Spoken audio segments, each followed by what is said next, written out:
Alrighty. 25 NL stream.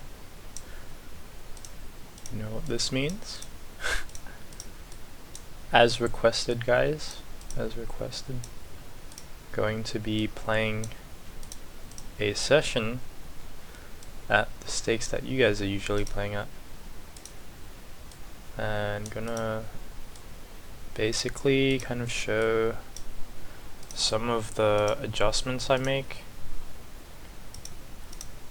and let's also talk about some of the leaks that some of you micro guys have. I've got the delay a bit lower than usual. No fear of being sniped right now. So ask away with the questions. Seriously. We're gonna have a nice talk.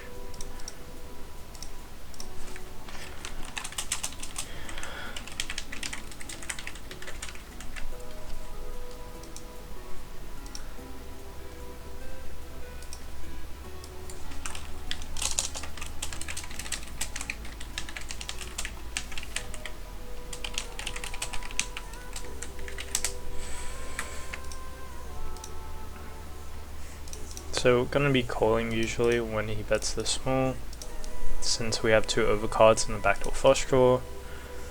And on the turn, sizing wise, I mean we can go small or large, or we can check raise or we can check call. That's what I mean.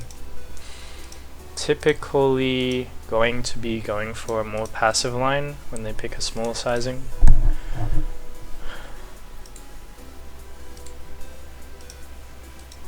This is typically a pretty strong line, I'd say. The thing with this board is we don't really have too many overpairs, so we'll probably need to just call down. But arguments can be made for exploit folding. I guess like maybe at micros, just fold is probably fine, since they're not going to be value betting too many worse.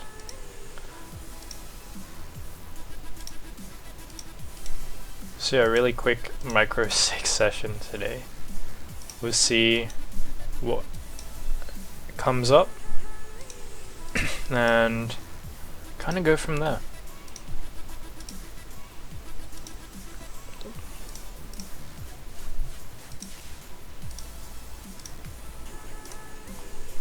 Kind of just have fun with this one.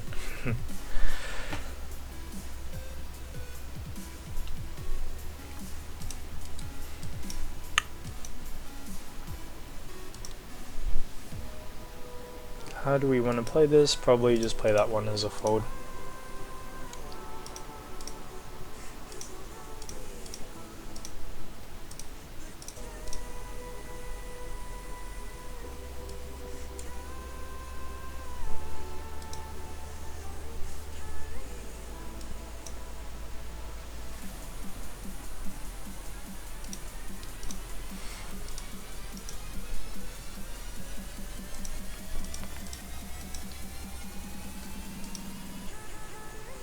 Interesting check raise. I think we will just be folding. Like technically probably meant to float it versus a check raise, but just leaning towards a more simplified strategy of just folding to aggression a lot more at these stakes, since people are leaning more towards passivity than aggression. So basically kind of just showing like some of the big adjustments that I'll make when I'm playing a bit lower. One thing is just increasing the c-bet frequency a lot, since people are not familiar with how wide they need to defend. So pretty much just being very aggressive, opening a bit wider than... I mean, there's an argument for like opening tighter with the rake, but then there's also the counter argument that you can kind of just go super wide, because people are gonna be overfolding either pre-flop or post-flop. Since the regs at these limits, if they're playing, will typically be too tight. This is coming from someone that has worked and looked at databases of many microstakes regs in the past. So like what you typically see is you see like this extreme level of passivity and aggression being quite low, especially on later streets. Very clear float here. Turn will be a mixed strategy in theory, but going to be calling, expecting people to underbluff, and river just going for a very exploitative small bet to target hands like 9x that might bet the flop, and also some occasional rivered hands. Very rarely are you going to see people raise you here, so that's why I'm usually going to lean towards being a bit more aggro, or even just value betting thin, since people will just find a hero call because they're not really sure like what you're doing.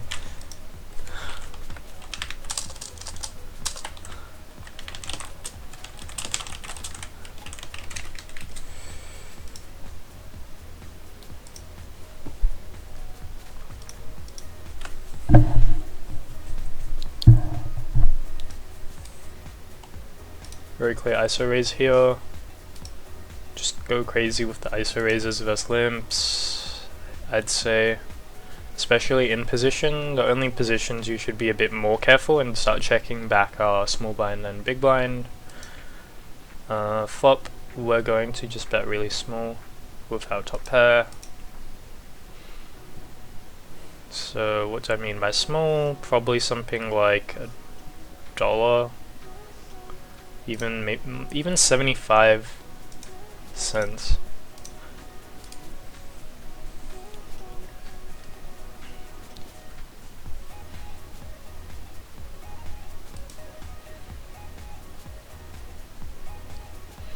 So turn comes a jack. Not too many two pairs possible, but now there's the additional potential of a flush draw. Against this lead, we're just gonna call. And river, I'm gonna lean towards folding here, most likely. If they make a reasonably sized bet. If they make a small bet, then we're probably just calling. Bit of a tough spot though. Actually, really close. Probably actually lean towards fold maybe. I'm not sure what this line is going to be representing, but the board just got a lot more connected. A few more two pairs possible. In general, I'm not a fan of hero calling, even if they bet on the smaller side.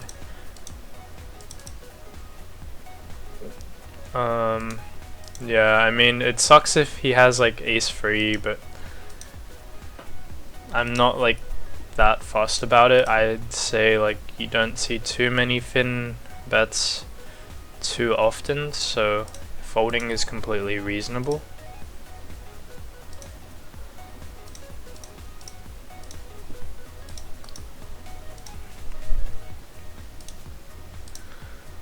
So how do we want to play this? Usually just betting small in these kind of cold 4-bet situations. Turn, we probably want to be checking at a pretty high frequency, since once they call that quickly, their range is quite strong.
So yeah, I started streaming a bit earlier than I usually do. I'm gonna expect this to be kind of quiet until we really pick things up a bit, since most of the guys that watch this stream, I've looked at the analytics, will come in at around 2 PM. So this is a little bit early.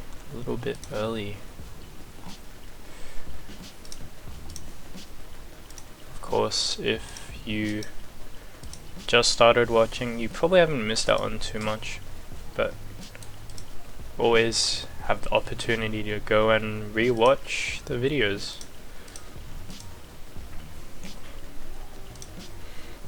So let's kind of talk about playing microstakes as well as moving up from microstakes. Typically you want to play and focus on improving rather than play and just try to make money and put in volume and whatnot when you're playing microstakes. So your play to study ratio should be very skewed towards studying and less towards playing, and that will basically just help you improve at the game a lot more quickly so that you can start playing higher. Worry about the money later. You can, if you're playing well, you can very quickly move up even with the rake. Like, you just put in volume, eventually you're gonna start winning. These games are definitely not difficult, even at like PokerStars and whatnot. The amount of leaks that people have is just insane, so you can really get away with a lot of stuff, and as you improve you're going to just absolutely breeze, especially when you start having a bit of a heater. I don't mind squeezing a bit more aggressively at micros, so I'll start by squeezing these kind of hands when I know that small blind's tendency will be to overfold here. And of course you don't really need to play back against people once you've been aggressive and they show aggression themselves.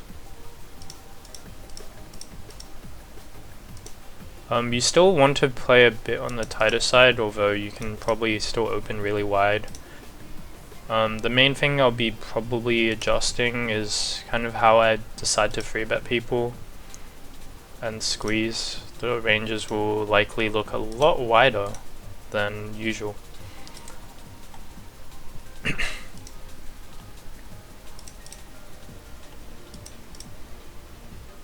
And also gonna be doing quite a bunch of flop betting, min raised, just gonna be folding there.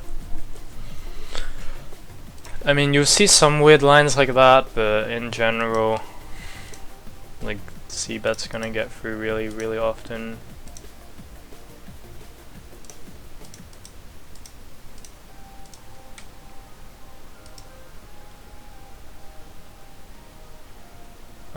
Turn is a club. Typically you want to be checking on the club even though it's a king, since the range will contain many flush draws. And just going for the river bluff somewhere around 2/3 pot. Here probably going to be triple barreling with this hand on a non-club run out.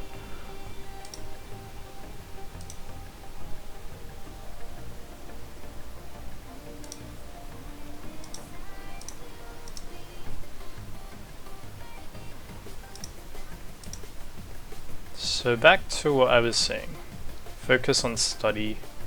Now what does that even mean? Well, it can mean a lot of things depending on how your study methodology is designed. You actually really want to spend time thinking about how you do that so that you can move up. Usually there'll be plenty of content available for microstakes, but a lot of it is like, it won't get you very far. Just like understanding your ranges better will lead you to play better. We're gonna bet large here. He can have some ace-x, and I doubt he's gonna be hero folding too much. Plus, when you bet large, microstakes players get paranoid and call you down. Yeah, if he has an ace, he's never folding. This is close between call and 4-bet and fold, so just going to go with the more aggressive action. Board where our range is quite strong, so 4-bet pot, usually using a small bet sizing. He bets pot, I'm usually just gonna hero fold here and gonna call flop when we have pretty decent equity and snap jam the turn pretty much. Like, the question is, does a size that's like bigger make any sense than, or smaller make any sense than jam?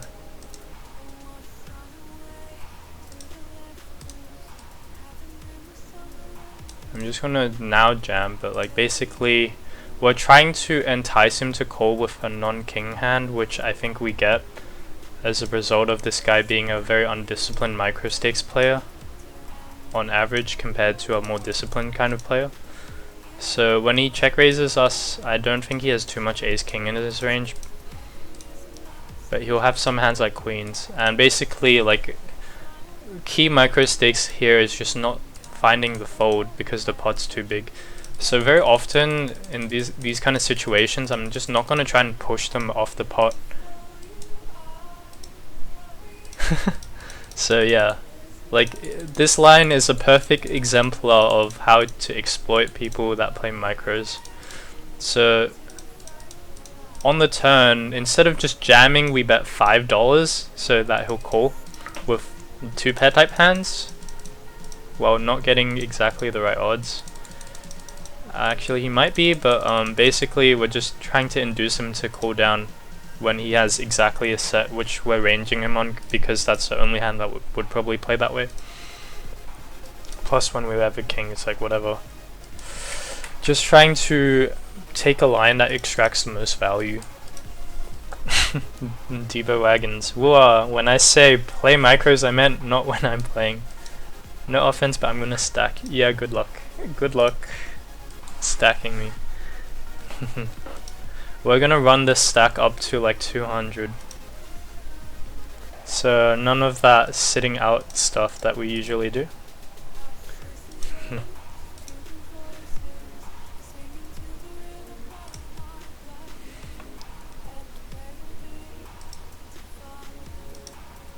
But yeah, have fun.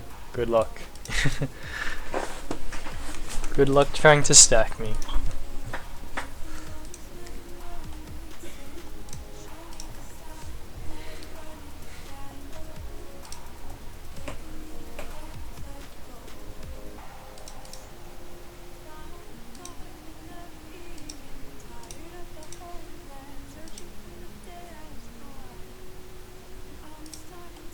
Very standard barrel on the turn.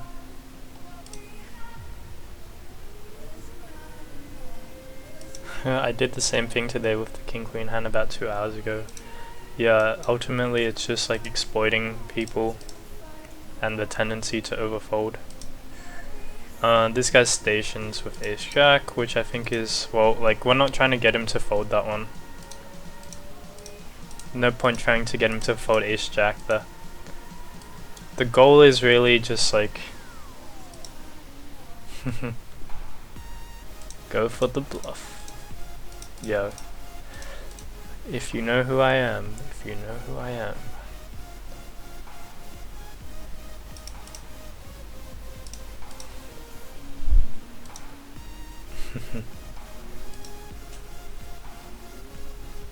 But yeah, just going for pretty standard lines.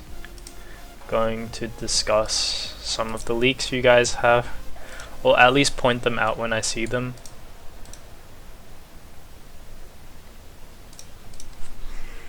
Don't usually play this stake, but I think you can start making quick pool adjustments.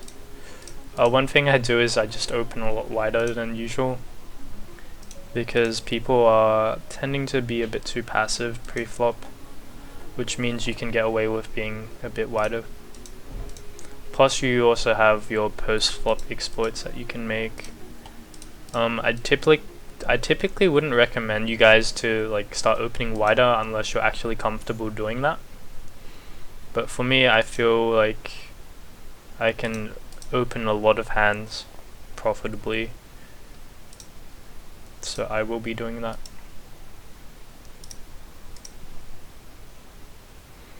Also probably defending wider than usual. Actually, not so much. I mean, the rake is still a factor,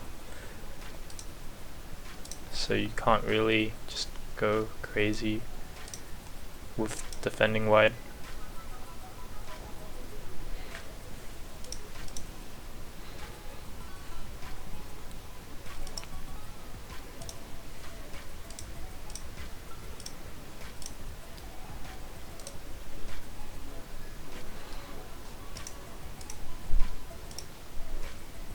As I said before, if you're playing micros, study more, play less.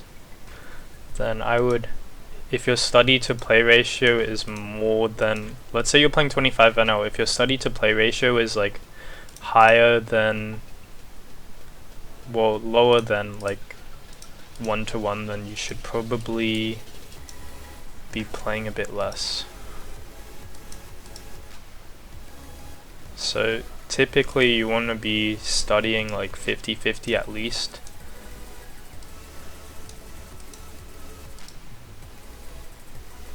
And that can involve a lot of things. That can even just involve you recording yourself playing and then spending time to review yourself after you finished playing.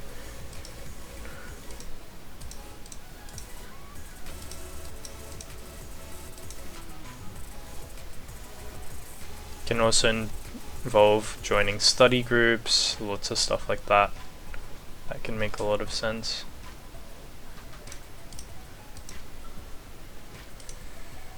River is a 4 to flush. Going to be playing this one as a check back and a fold.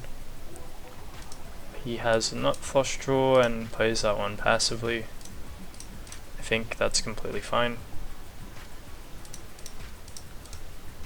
Going for a bit of a loose open in the small blind, but again, just expecting people to not free bet me enough at these stakes to really punish me for doing that.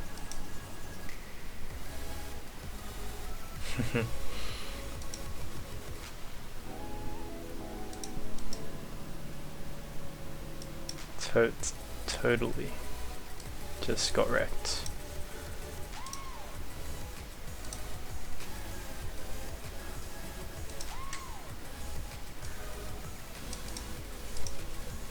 I'm getting sniped, guys. I'm gonna have to put on a delay.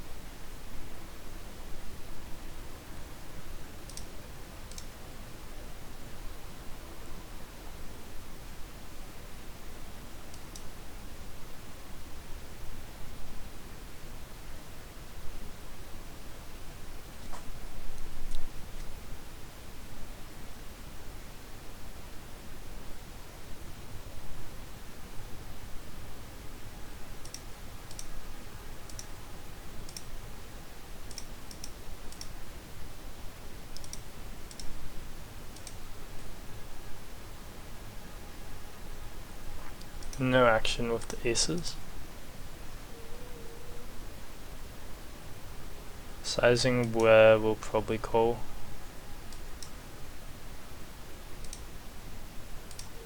Since we have additional equity when we make the straight.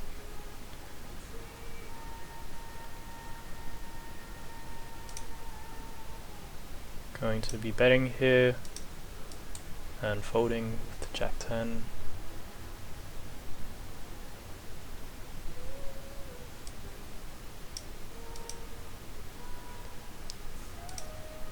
We get check raised. So now you kind of ask how often does he have a better jack than us, and I'd say not very often.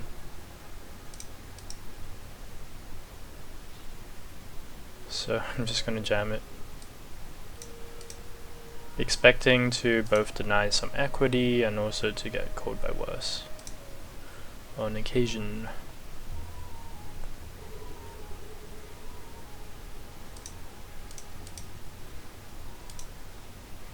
Just checking here, of course, expecting to show down and win pretty often.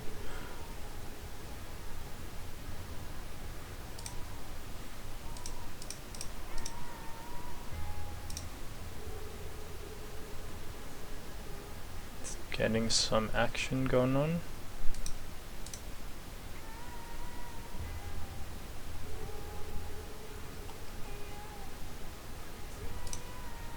It's kind of interesting in terms of like looking at like view count and whatnot and seeing if there is actual interest in people watching microstakes. I just don't think that's like as much of a thing, but maybe there is, maybe there is.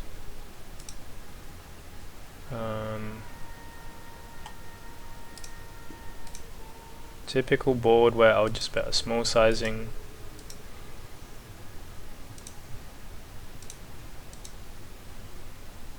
Puts both players in a pretty tough spot with their ranges.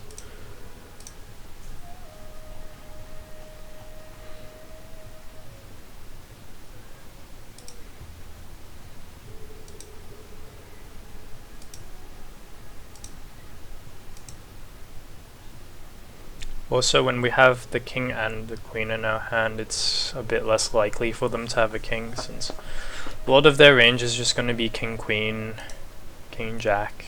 Occasionally you'll see ace king, but not too often. So just starting to run up a stack now.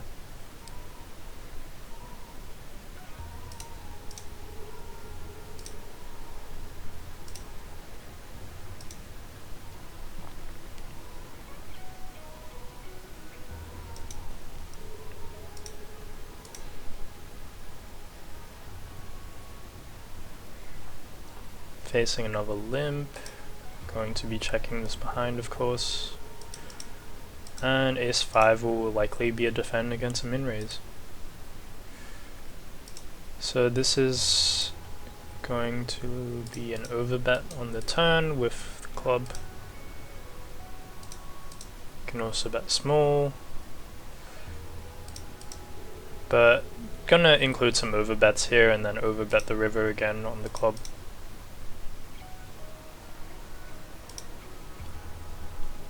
So it's like, how do you attack people who are playing micros? Let's think about that. And just exploit their weaknesses. One is probably just getting them to overfold in the smaller pots, like give up on small pots, and then avoiding trying to bluff them too much when the pot gets larger and they have a tendency to be undisciplined and to call you down too late. So that will basically just solve most of your issues if you're having issues with being aggressive. What's the study to play ratio you recommend? As I said before, typically if you're playing micros you want to do at least 50-50 usually. As you start playing better, then you can incorporate less study. But like let's think about what a typical day looks like for like a player playing micros. Like, or what I would recommend. Say you have like 4 hours dedicated to poker, you probably want to be starting off with 2 hours play, 2 hours study. And then once you get better, you shift it more towards 3 hours play, 1 hour study. And that will basically just be the, because once you're getting better, you benefit less from studying and more from playing.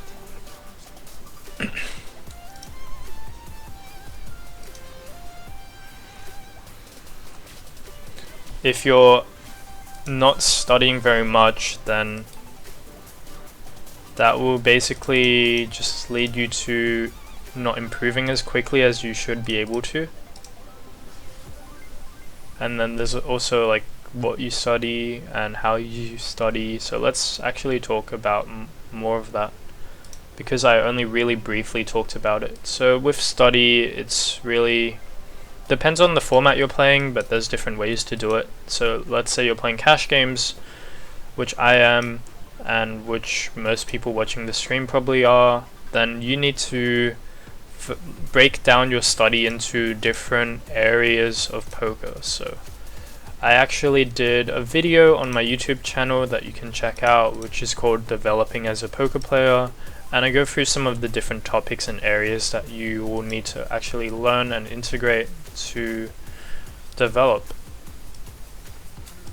So go through that video, kind of think about some of those different areas, and then do some research into all those different things. So obviously the first thing is like starting hands, right? Once you have starting hands down, guess what? You need to start making sure that your pre-flop and starting hands are played correctly, and then once you have that, then the next step is you start looking at flop play, turn play, and then river play, and you do that kind of progressively.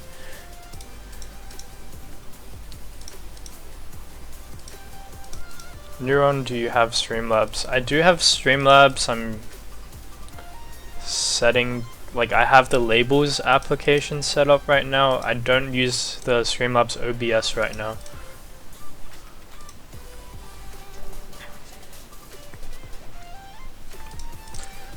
Then there's like more clear-cut leaks. I haven't actually brought up a lot of those leaks because they're more like, I mean, the structure for them is a bit more reserved for people that I'm actually coaching, so I basically walk people through every single one of those really common ones.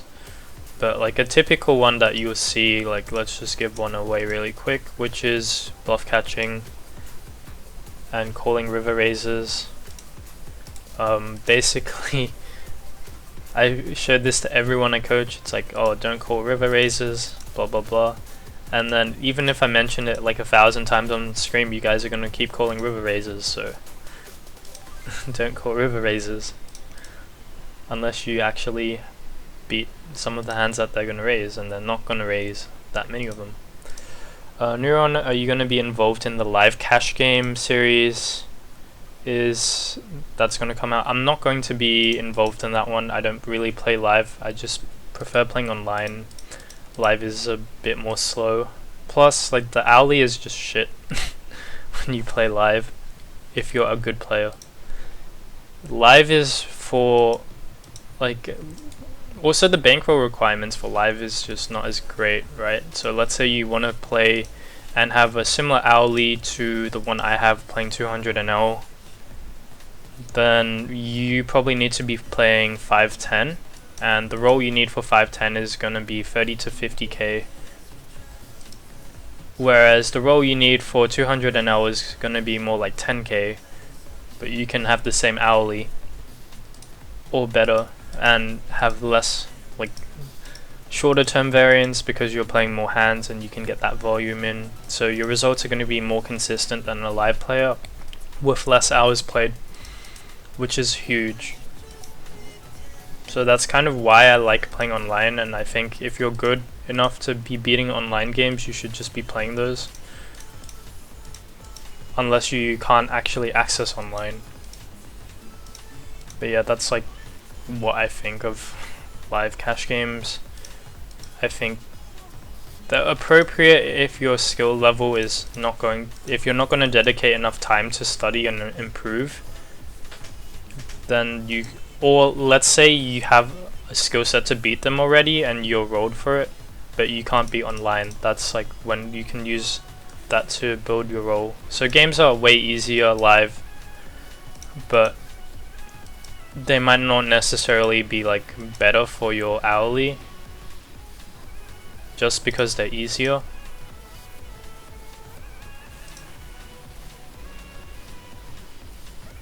Going for the check raise here, paired board, and our pair is kind of low, so benefit a lot from protection, especially when I think people overfold. Live play is easier. I'm an American player. I don't like Iggy. Yeah. 2-5-10 is easy, but like, let's think about like the roll requirements and the swings that you have as well, even if you're playing in a softer game, and compare that to a winning player at an online game with like lower stakes and more tables and higher volume, and the ability to just take breaks and not have to sit in like a casino environment, which can not necessarily always be that enjoyable to sit in. And you ultimately find, oh, I prefer to play online.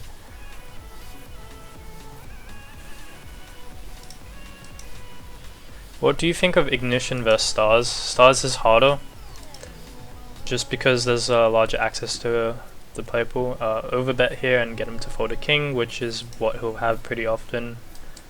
So, got a good result. Yeah, I'd like to play 1-3 live, but need at least 6k. Yeah. So what I did say is, if you have the roll and you don't have the skill yet to beat tougher online games, then you can use live to basically build your roll without as much skill. And without as much skill building your roll, you can then afford coaching, for example, and then you use that coaching to your advantage to improve. I have a guy that I'm coaching right now. It doesn't really make sense for him, because he's in the US, to try to play many online games, because a lot of them don't run. I think he's in Nevada, and basically not too many sites you can access. So basically what he's doing is he's gonna be playing lots of 2-5 and 5-10, and occasionally even some 1-3, because 1-3 games are sometimes softer and better for your win rate than the higher limit. Here, very standard call. Not looking to raise, of course.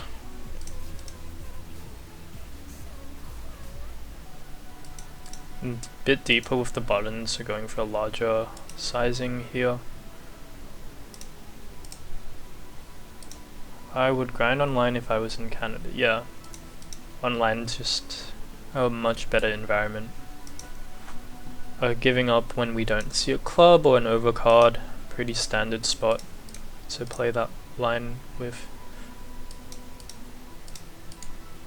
And going for the squeeze again with aces. He's in Nevada, he can play WSOP side, so fishy. Yeah. But the volume. I guess like also the software can be kind of tilting as well on that site. But I do hear that that's a pretty decent site.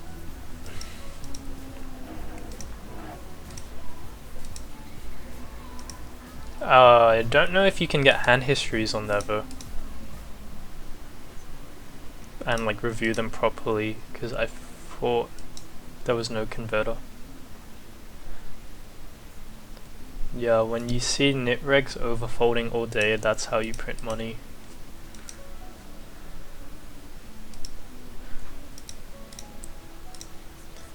You can also print versus fish, obviously, but it's actually like if you had an option between playing against like absolute nit regs and like maniac fish, the kind of question you could ask is like, which one would you pick?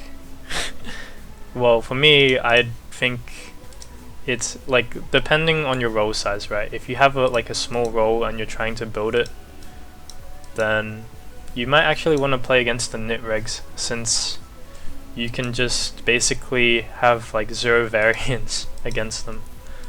Gonna be folding here. And that's just because you can basically avoid a lot of setups against them and just steal their blinds relentlessly. Ultimately, if you think about what poker is, it's a game of getting the blinds, and everything else is secondary to getting the blinds. Like every kind of advanced strategy that you have is ultimately, I want to win the dead money in the pot more often than I'm supposed to. Or I want to protect the dead money in the pot and try to capitalize on it based on my pot odds as a big blind player or something like that.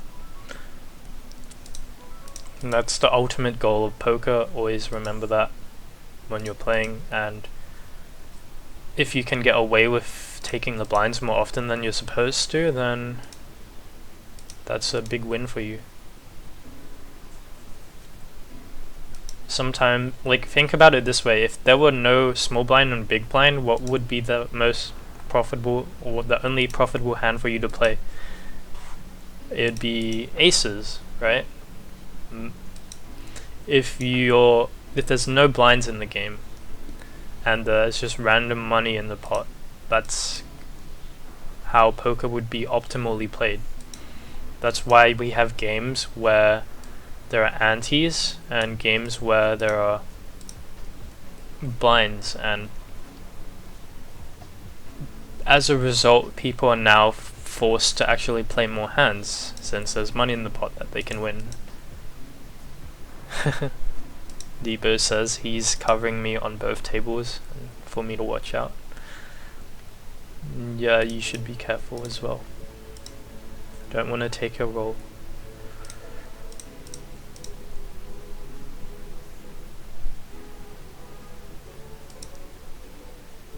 Just here to have fun.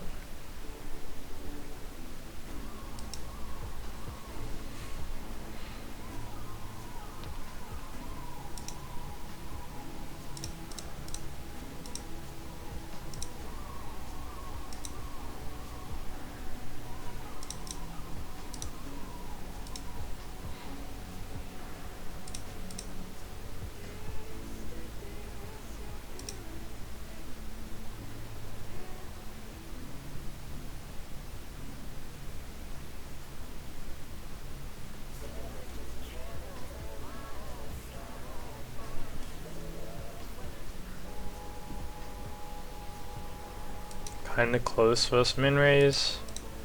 Don't mind defending it.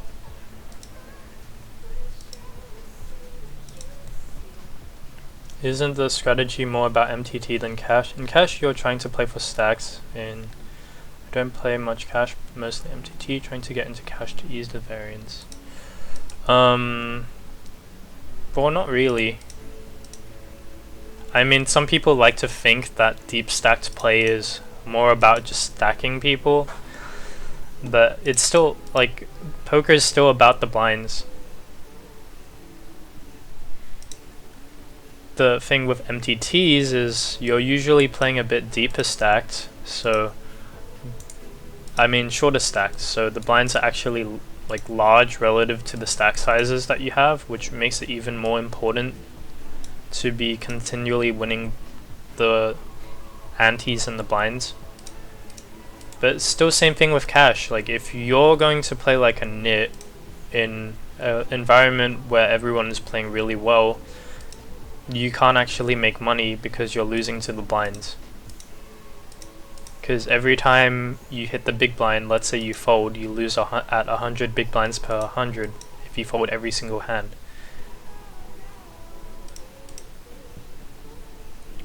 And this is close. I don't mind calling twice here. I think a lot of potential bluffs that are going to under bluff river.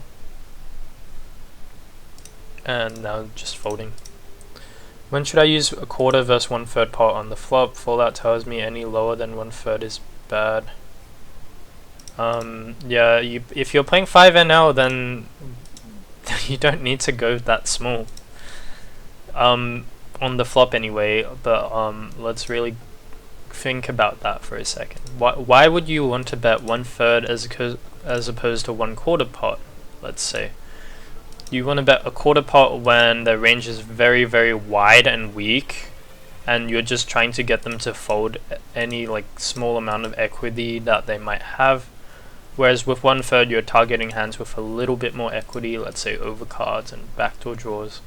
So when you want to use a small size is probably on a board texture that's quite dry. So let's say Queen 6 Deuce Rainbow.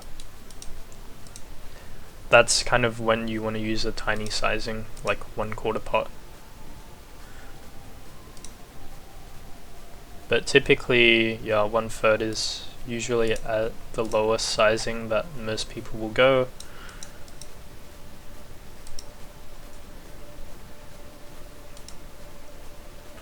Interesting turn card. I think this hand typically will overbet sometimes, but just gonna go for a bit more of a regular sizing.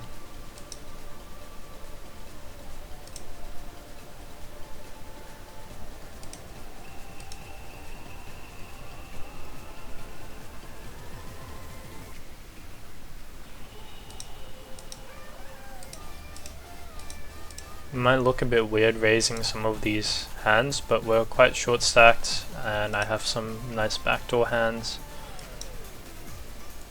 So now turn is 6. Typically I'm going to use a small sizing to get him to call a lot wider than he's supposed to. And river, I'm just going to go for the jam. You can free bet this pre, but I'll also call some of them. Can't afford your coaching, thanks for your answer. What best advice do you have for me transitioning from MTT to cash? Start by watching my free videos. I have a whole bunch on YouTube that will get you pretty far if you're watching them and understanding how I'm constructing my ranges a bit more. There's also, I'm not even sure how much Run It Once Essential costs now, but the Essential subscription's always been quite affordable, I'd say. River, the question is, do we want to raise or not? I'd say that he can call some worse 2 pairs. Like Ace 5, Ace 7, if he has those. Occasionally King 5, King 7 as well. So I don't mind going for the raise. And he's not going to have the straight too often because a lot of them might be just betting the flop.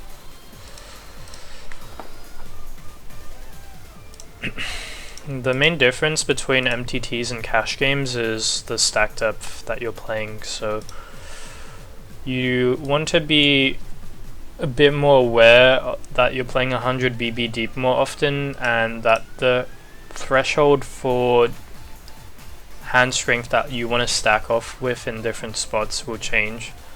So let's say button versus big blind 30 or 40 big blinds deep, you're going to be stacking off with, let's say, 9s plus ace queen very often pre-flop, whereas 100 big blinds deep, your stack off range is going to be more like queens plus or jacks plus ace king.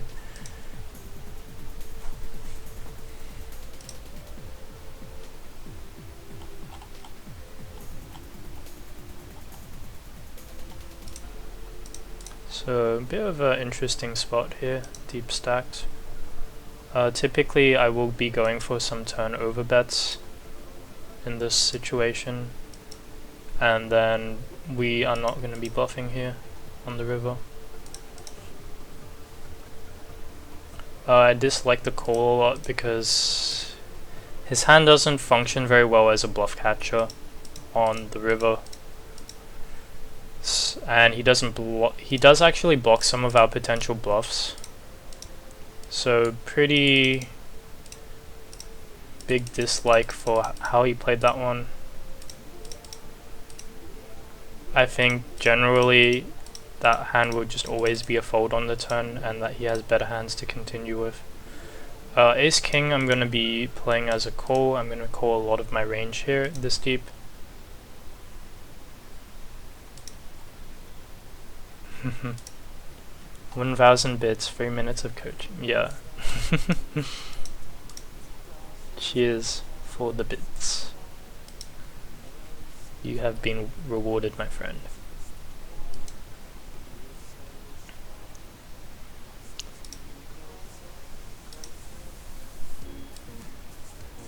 Turn likely just going to be calling. $200 per hour for coaching. Do you feel like your skills justify the price playing 200 an hour zone on Ignition? Like, I'm charging not enough. I'll just tell you that right now. I definitely don't charge enough for my coaching. I should be charging 300, but I want to be kind to you guys and make sure you get decent value out of it and can afford it a bit more. So that's why I'm charging only 200. And if you think it's expensive, then you have no idea what the rest of the coaching market looks like. For poker anyway. I think a lot of people are probably overcharging for their coaching. Having seen some of the content that a lot of people put out, or lack of content anyway. Like, there's tons of people coaching that are like, oh, I'm helping microstakes players, and then you watch them play and it's kind of like, it's just shocking how little they know.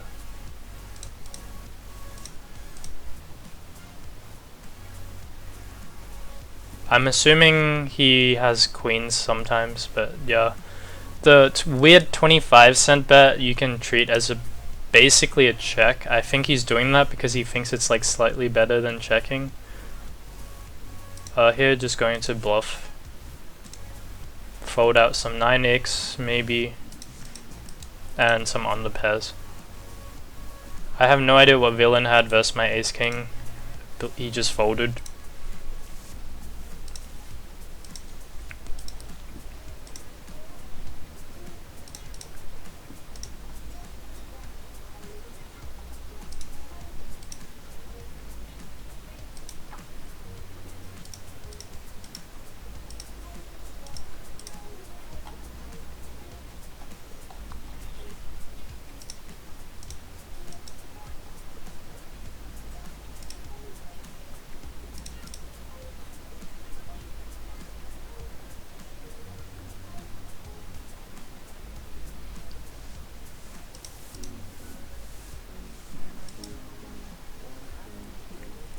Have you heard of Peter Clark, aka Characters? Recently joined a run at once as an essential coach. I've read his book, The Grinder's Manual. I think that's a good read to start off with if you're playing micros. I think there are there's some key things that I disagree with in the book, in the way that he's teaching them. But most of the content there is like a good way to start. So I actually would recommend that book if you're starting out. It's quite affordable as a read. Under what circumstances does the money rain on Ignition when you win a certain pot size? I don't actually know. I think it's just when you stack someone. But it could be when you win like above 50 BB. How'd you get involved in Raise Your Edge? They found you on, or you applied as a coach? Basically, I was a student of Ben's for over 2 years. We started doing basically sit and go coaching, and then he started teaching me MTTs and cash games as well. And basically, once he started running the Discord community on Raise Your Edge, he asked if I could help him out and respond to questions on the Discord, since he trusts that I can provide people with good feedback on their hands.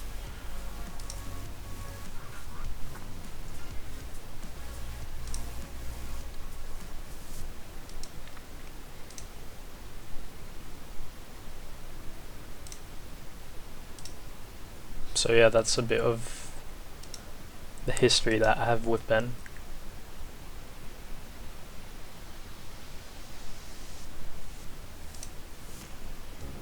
He taught me a lot of what I know today.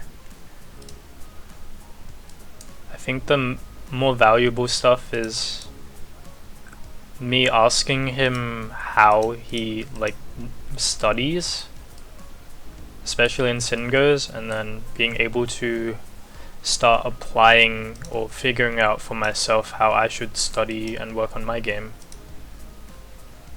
And a lot of the time, I think that's probably the most valuable skill you can learn, really, is how to actually study the game. Although it does require you to put in the work yourself afterwards. So it wasn't like he taught me, oh, you should bet X, or you should play this certain spot in a certain way every time. It's more like how to think about spots in general. Would you say population over c-bet out of position in your pool? If you're talking about 200 NL, I would say yes. And that's like a common leak that most people have anyway. Like, it's very common for people to c-bet over 50 to 60% out of position when they should be c-betting less.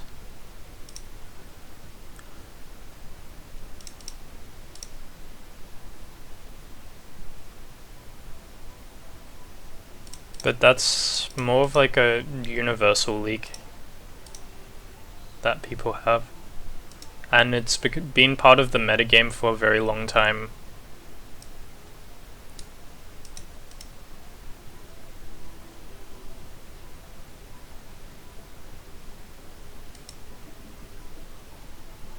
A pretty clear call on the river versus half pot.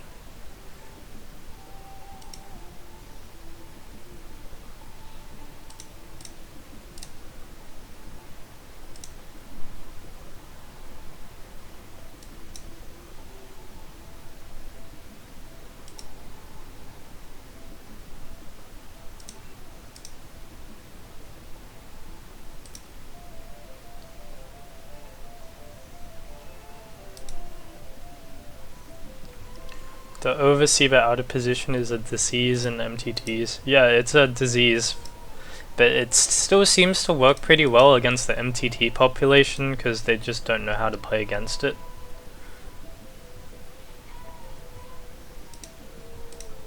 So, population kind of exploits themselves.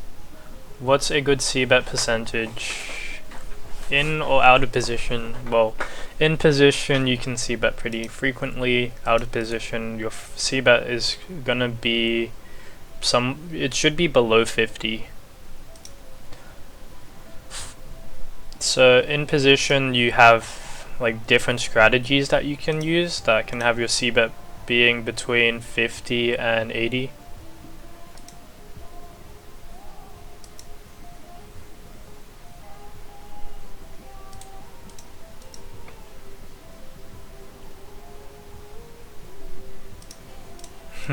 Assuming I don't have a 10 BB win rate.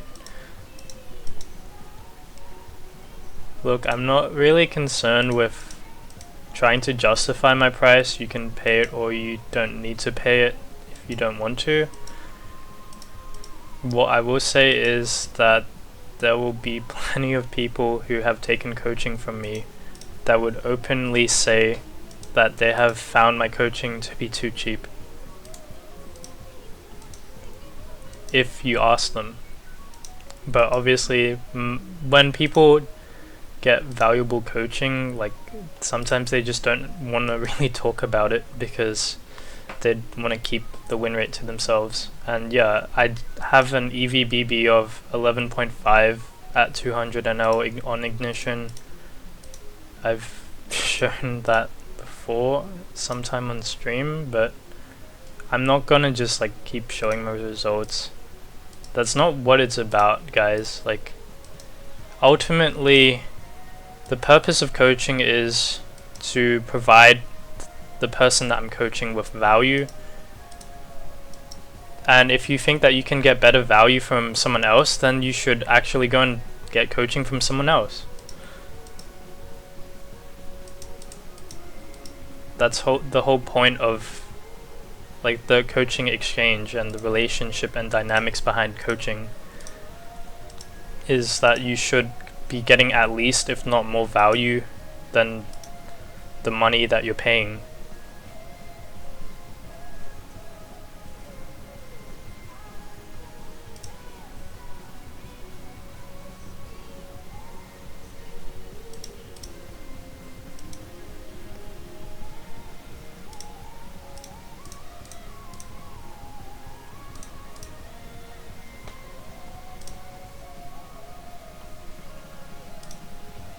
pretty clear overbet on the turn on this type of card, bringing the double flush draw in, and also being a card that doesn't really connect with his flop calling range. And the intention there is usually to jam river on a brick.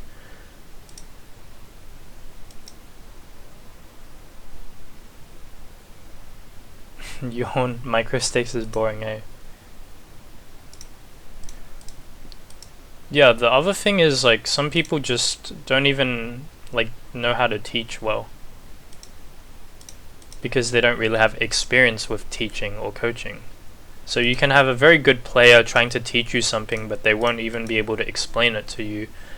And hopefully from actually just watching my live plays, you should understand that I can very clearly dictate my thought process out to you guys, when a lot of people are not going to be able to do that on the fly. And that should already be like a key differentiating point that you see. Because if you go and watch some of the like run it once people coaching and they talk through a spot, they just don't really know how to explain some spots very well, or they justify their spot in a certain way, and you can see that the justification is just bullshit. But for me, I've spent a lot of time refining my skills in terms of teaching other people, because I've spent a lot of time looking at learning methodologies and trying to discover how I learn for myself, and through that I've helped a lot of people understand how they're actually meant to increase their ability and capacity to learn.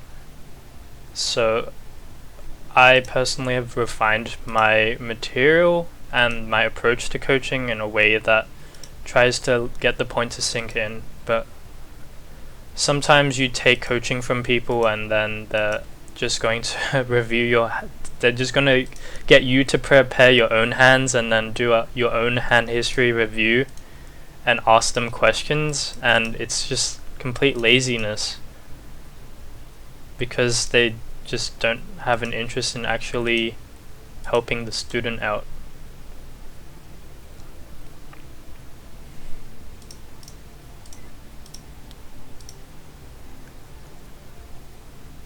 Yeah, in any field there are experts, but not being able to communicate that knowledge is a key quality.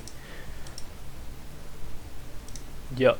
Ultimately, it really is about how well you can convey your information, and being able to explain things really well that are complex is very difficult for most people, because the people who are the type of people to be smart and well educated in a particular area are not necessarily the type of people that are good at communicating it. That's why you see like physicists and stuff that are working on these like crazy theories, but they're so complicated that they can't explain it to people, and then the research just is never able to come out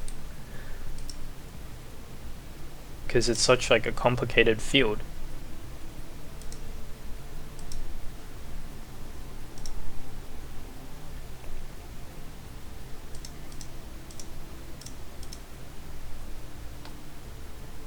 So a lot of what I focus on is basically just getting people to understand complicated things in a more simple manner, because you can go and talk about poker for ages and ages without getting to the actual relevant point in terms of what is actually going to be helpful for you. Typically on this board you'll want to size up when he's a bit deeper, so instead of betting like a 1/3 pot sizing, you're going to pick a larger sizing, especially with ace-4. Otherwise you're not going to really get stacks in unless you overbet a shove or overbet the turn.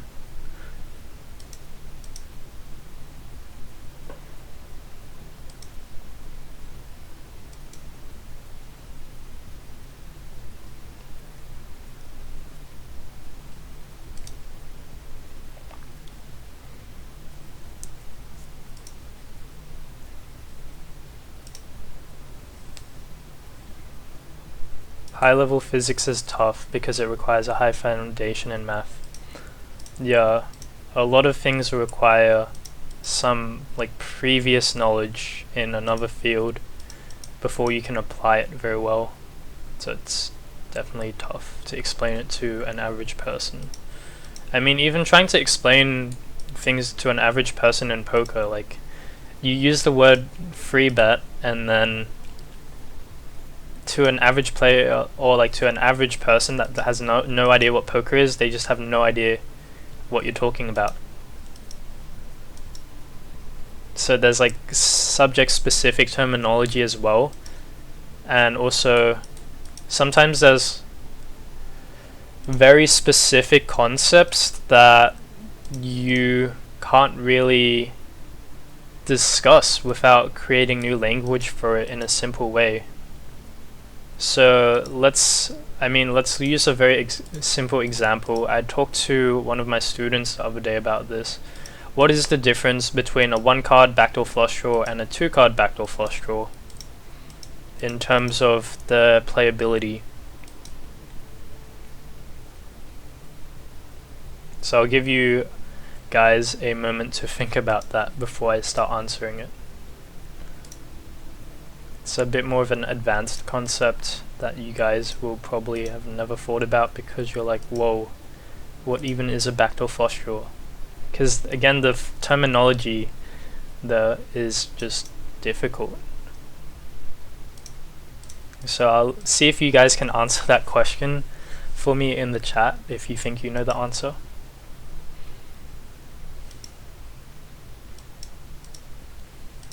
Gonna be calling twice here. He'll have a lot of overcards that he can barrel. We unblock the diamonds, so on that kind of run out we'll typically be able to bluff catch quite efficiently, but on the river it's a run out where it's quite difficult for him to have bluffs.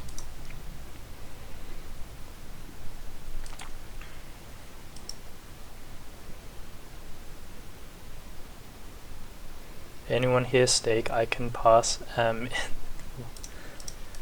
I don't think you want to be staking.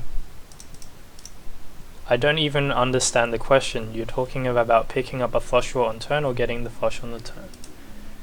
So let's say you're on the flop.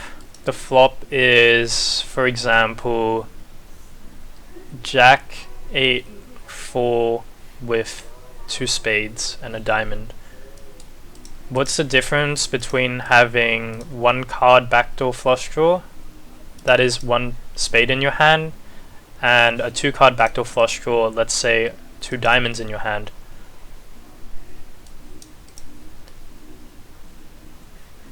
One, I would probably think the implied odds are much lower with 1 card, but I'm probably missing the actual point. That's like one thing to consider, is implied odds. That's like one thing that you can think about. There's more subtle points.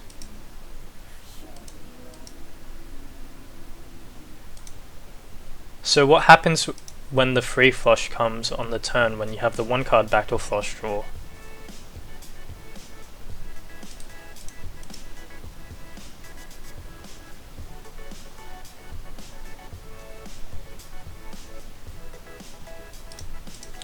There's value in both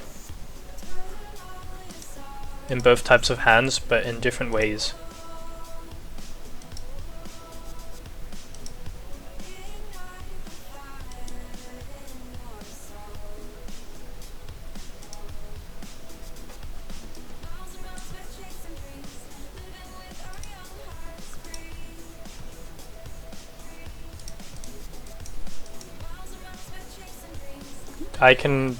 I guess you can bluff if you hit the flush draw with a BDFD. That's exactly it. You can bluff on the turn. I mean, if the flop turn goes check check, you can bluff on the river when the free flush came on the turn, when you have the blocker to the flush, when you have a 1-card backdoor flush draw. Whereas with the 2-card backdoor flush draw, you need specifically a diamond and another diamond, so the backdoor to come to actually rep the flush. So the additional EV here with the 1-card backdoor flush draw is the ability to use it as a blocker bluff.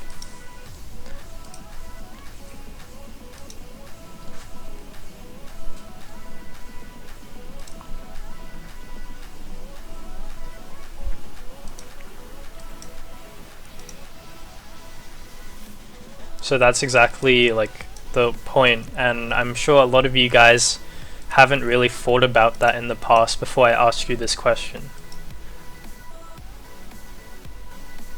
In some cases it's actually better to bluff with, or like to have the 2-card backdoor flush draw, but usually it isn't, since the result would tend to be that, okay, someone bets the flop, and let's say they have the backdoor flush draw, and when they have the backdoor flush draw and the turn doesn't come double flush draw, then that particular hand has kind of devalued.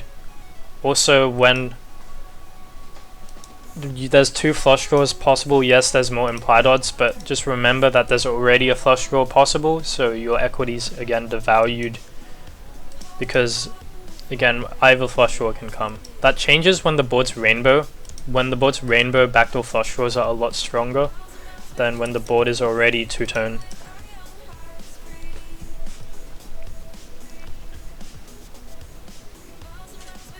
So yes, the value from a 2-card backdoor flush draw comes mainly from the disguised nature of when you hit it. But that implied odds nature is only a bit more relevant when the board's rainbow, because when the board's not rainbow, that hand already has less equity because there's already a flush draw possible. Probably calling here this deep.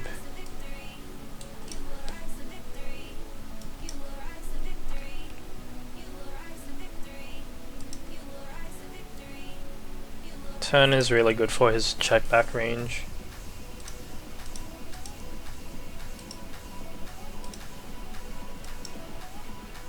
So typically I'll just prefer to overfold here immediately. Gonna bet small, targeting specifically ace king.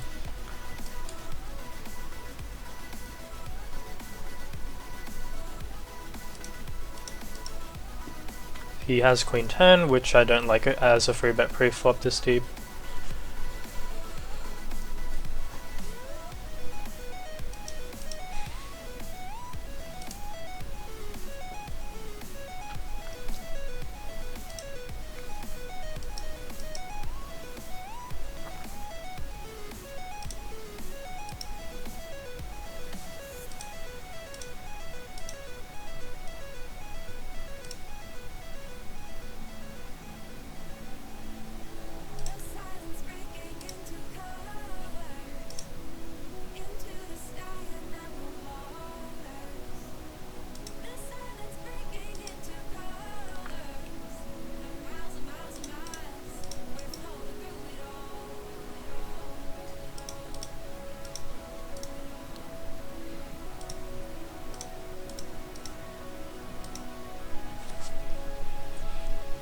Yeah, it's a little bit of scrap for you guys.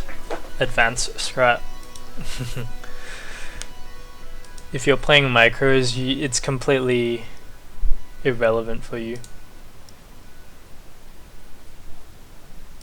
Wait, so did we get the right answer? Well, some of you guys got the right answer, which is the ability to bluff when the free to flush comes.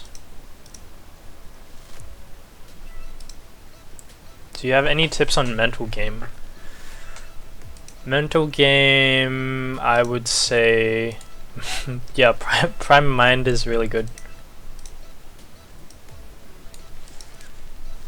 Here I can bet small and I'll have some 6-6 and under pairs, and I'm basically targeting overcards to fold.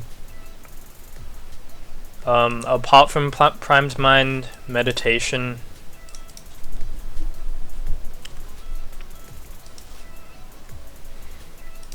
and also a lot of other stuff as well you can do. So I think I've talked about this a few times. Just having a good routine preparation before you play, and also cooldown after you play.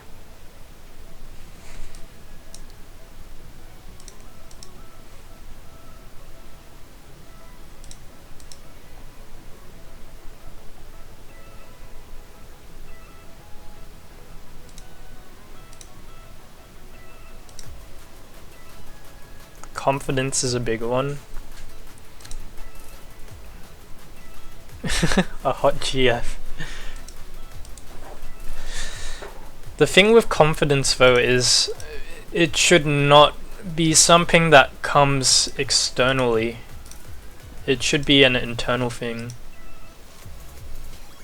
If you're developing and relying on things that are external to you for confidence, then what happens when you lose those things? You're also going to lose your confidence with it.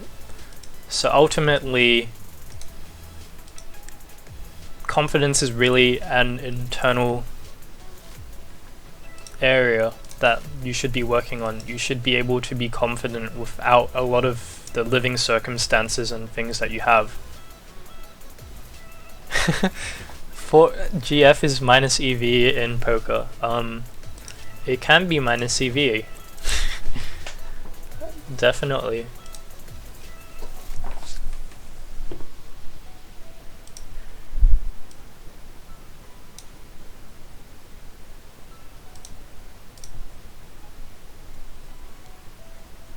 But I guess you also want to think about EV in terms of like utility, right?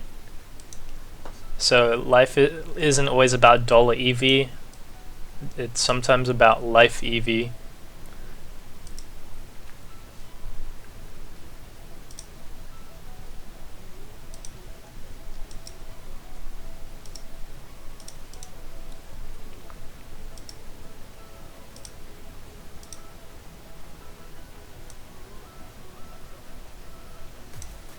Gonna continue betting small again on the river.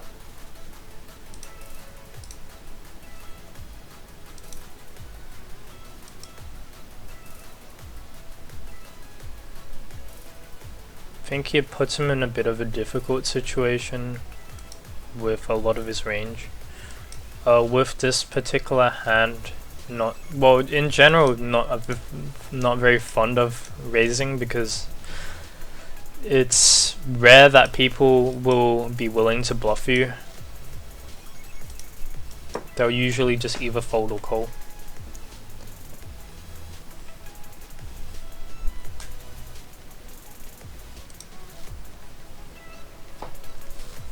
It is about dollar EV. Poker is about dollar EV sometimes, but also it's about life EV.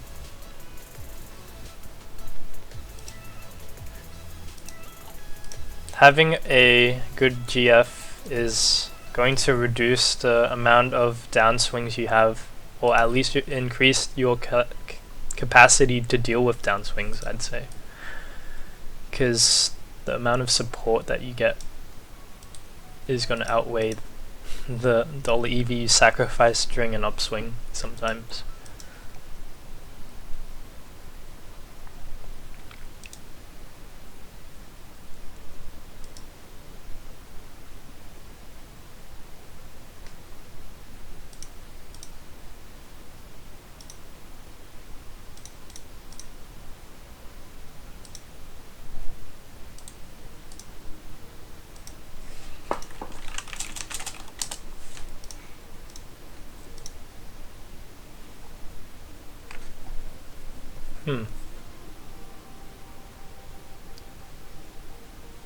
Do we want to flat some ace king?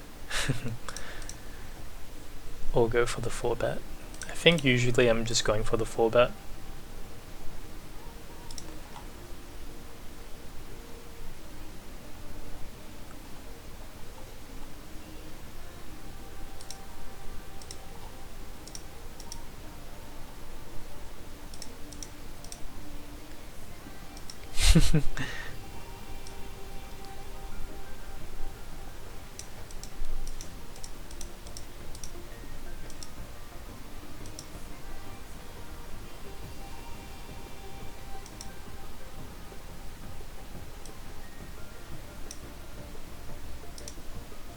Going for the bluff with 8 high here, pretty standard. Sometimes you would just get called by a pair, but it's okay. Generally quite profitable to bluff there.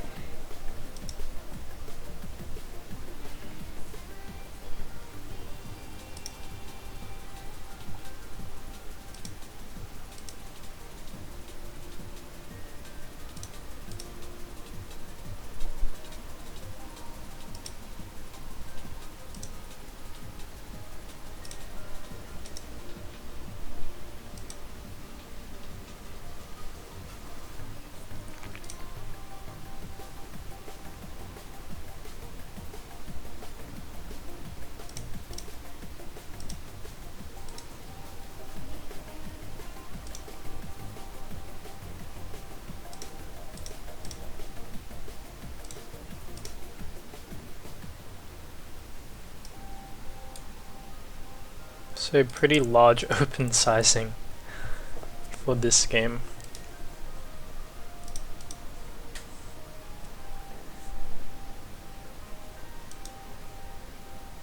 Snap. Ooh, kings. Unlucky. Unless we chop, then lucky. That's a bit unfortunate for him. I wouldn't have taken that line, probably. Just prefer a 4-bet, but some people like to play their kings that way. At micros, I'm not going to judge. I think that could actually be reasonable, since a lot of people are just going to call off queens and ace king. So, got a stack there. Running it up tonight at the micros, making pennies, making that lunch money. Deep stack we can probably call. A lot of these types of hands in position.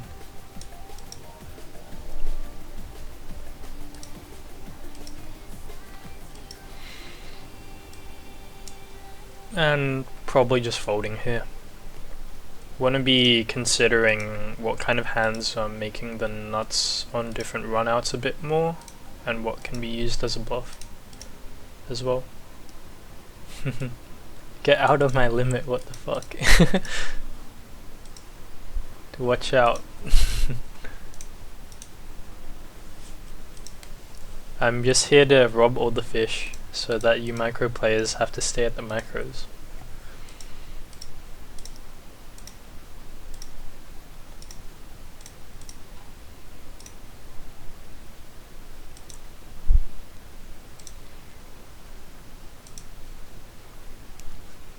No, but it's more like steal from the regs and give it to the fish.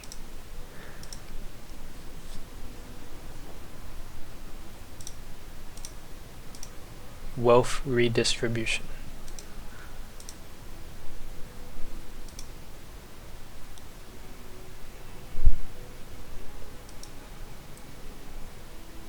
Bro, you just stacked my kings. Did you really just jam kings?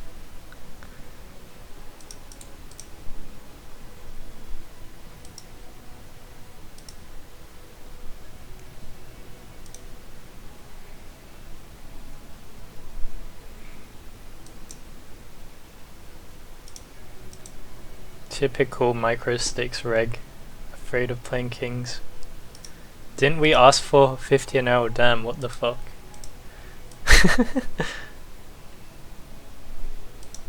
Do I get my first 30 minutes free since you just stacked my kings? Need hand review for that one.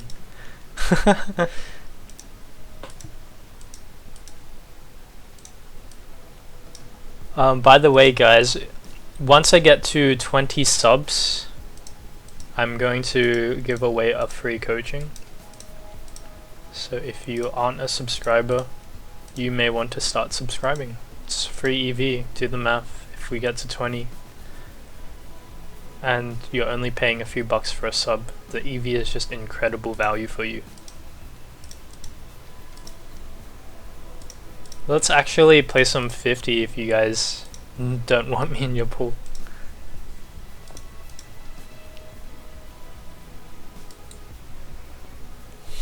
It's always fun. We have like another hour of stream, so we'll load up some 50. We'll load it up. How many do I have right now? I have 2.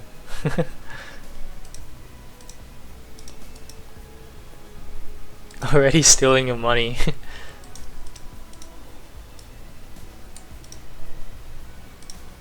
You're already getting coaching.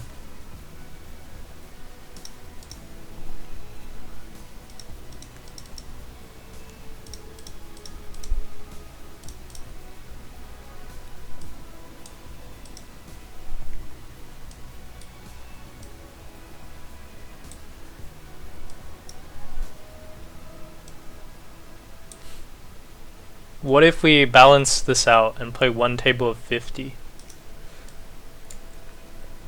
and one of 25? Yeah, let's play some 50. I have a better alley than anyway.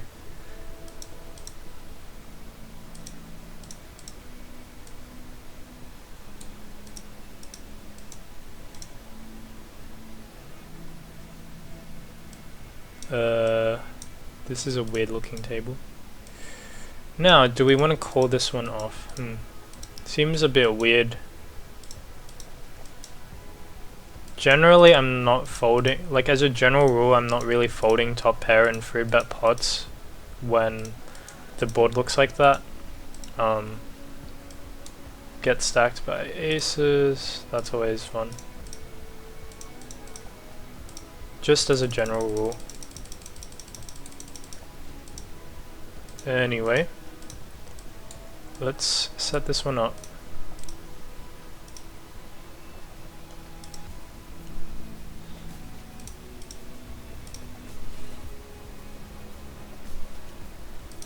How to move up to 50 and 0.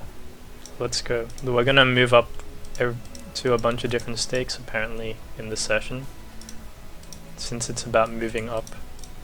You can jam here. I think it's a pretty reasonable line.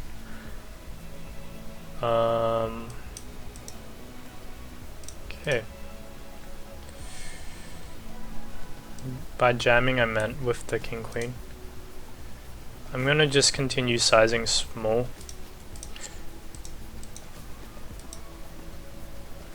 On the 7 river it completes the straight, so again sizing down. Plus if you bet too large you kind of just run into boats. Maybe not at micros, but you do run into a fair share of boats from betting big there, and you don't get called by enough worse hands as a result of that. He leads out river, easy fold. So here he has aces. What is with people playing aces this way? Like they just want to... Do they just want to flat? Aces? Really?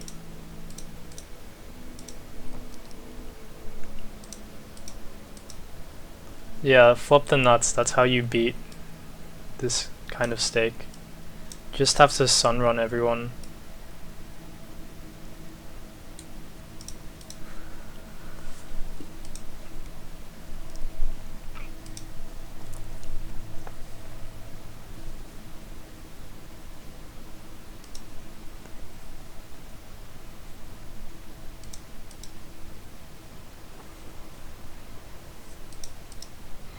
You probably don't want to be calling down aces there.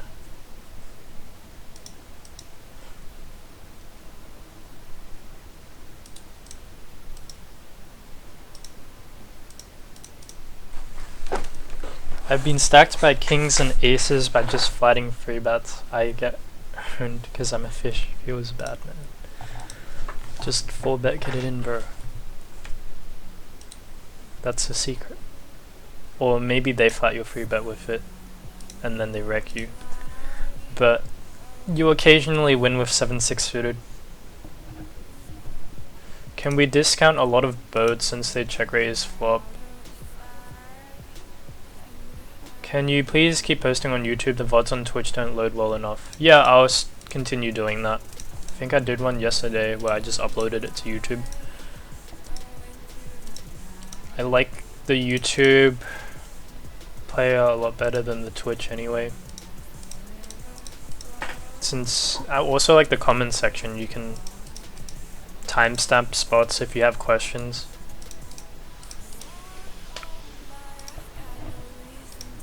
So we'll continue doing that if there is demand for it.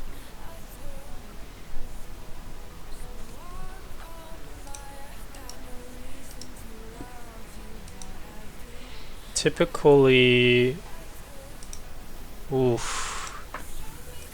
think we want to be checking this combo and going for a check raise pretty often.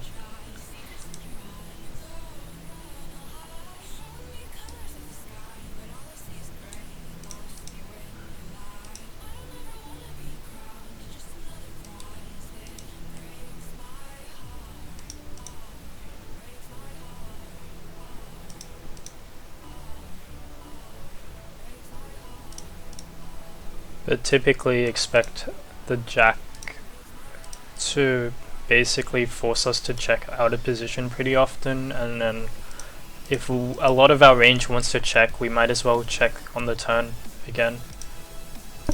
Should you be folding the bottom part of your calling range from free bets when it's a squeeze? You should be folding more than the bottom of your range. You need to continue a lot tighter versus squeezes than versus regular free bets, because their range usually is quite strong compared to a regular free bet, since they usually have an option to cold call as well.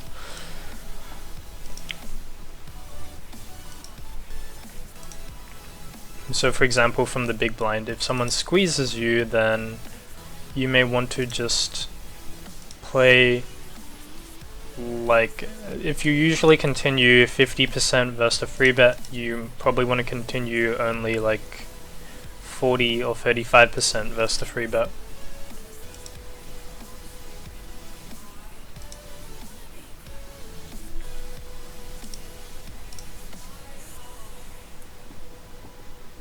What is your fold to free bet stat overall? I think right now it's around 50 something.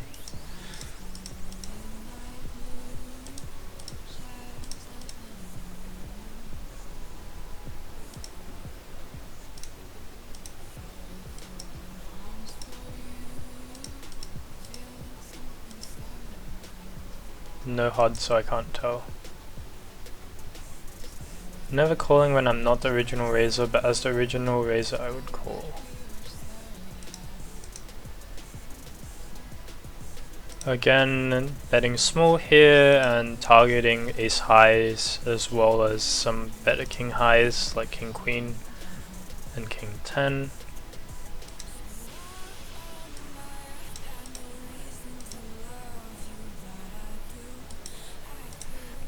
Paired board on the turn card, typical spot for some aggression to occur.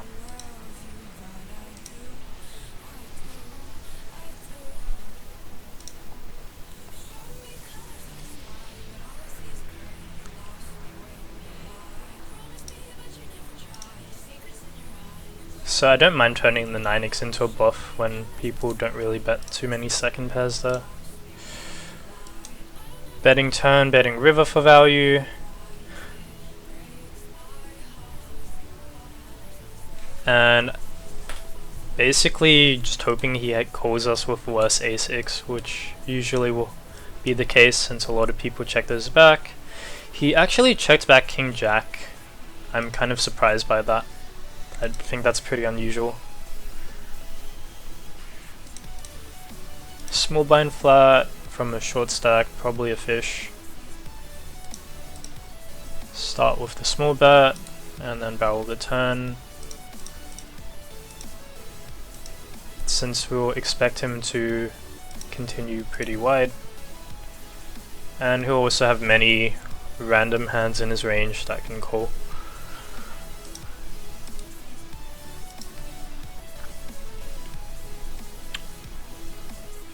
Pretty good board for us. I think generally I want to size down here and just bet a lot of my range. Get snap min raised. Of course, we're not going to be folding this hand against that sizing. Gonna bet small again when you check min raise checks. We'll have some king x in this line as well. We can also just have the nuts. On the river, can we get called by worse? Probably not. Check. Since we're chopping now with many a6, so we're just targeting some random check raises he might have on the turn, and then we can check back the river.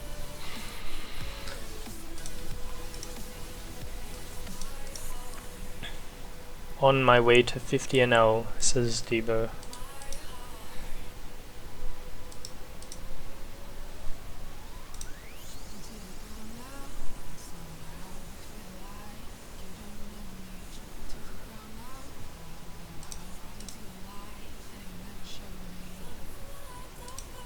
Prefer raising over calling here. More quality chat instead of emote and meme spam. Yeah, if this chat ever gets big, we're just gonna go sub mode and try to keep the discussion going well. Do we want to raise here? Well, there's a straight and flush possible, and we have the worst set, so probably not. Giving up on the river, since he usually will just have an 8 once he calls twice. Value betting river here. And he has ace 2. So we get some nice value.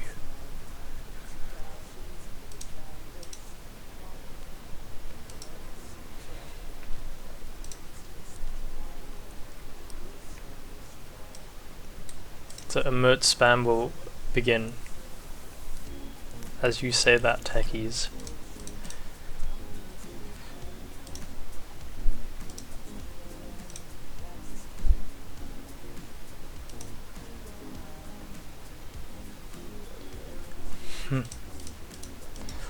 Yeah, eventually, like, the discussion will just end up being like people who post have like you'll have to start using bits to like keep the stream going if it actually gets big at a lot of points in time.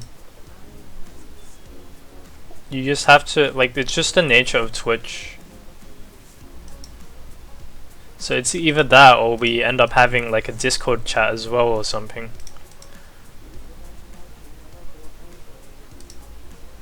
Yeah, the delay can be quite short because I'm playing Anonymous Zone. So it just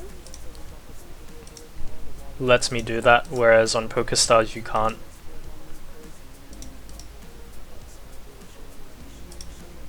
Otherwise you would just get sniped.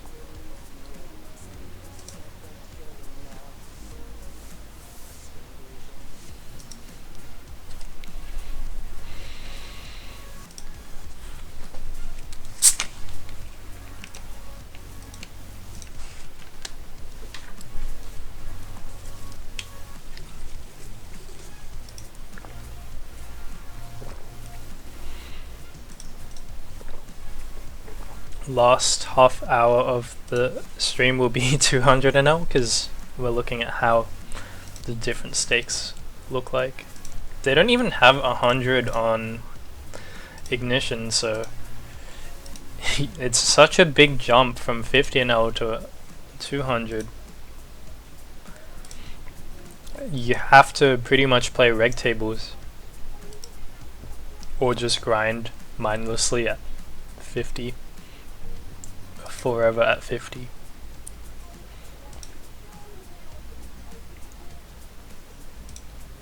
Gonna be floating this with the backdoor flush and straight draw potential.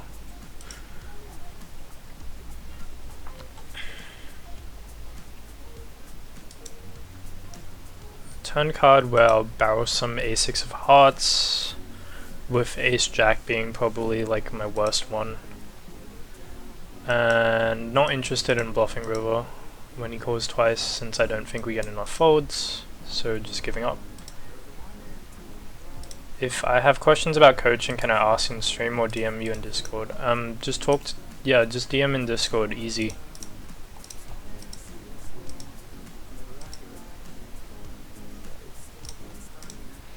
So in that spot, I do think people will tend to overfold on the turn. So if they're overfolding the turn, then you want to underbluff the river.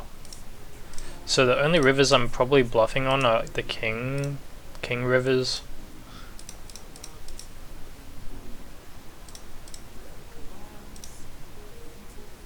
Guess you can also bluff on the queen river, but less enticing.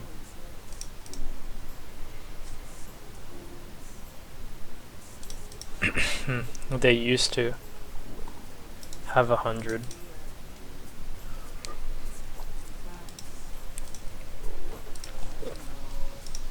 I mean, it looks like now that they have 500 and 0.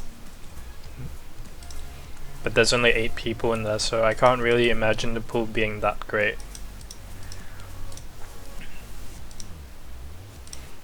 It's probably just regs battling it out, waiting for fish.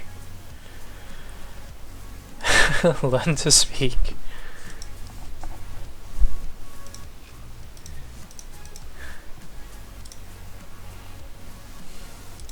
Learn to type.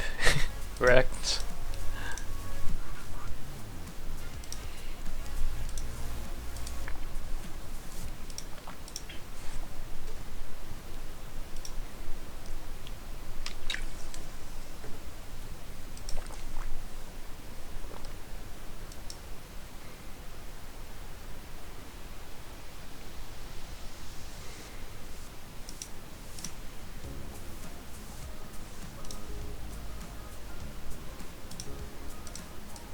You're welcome for the host.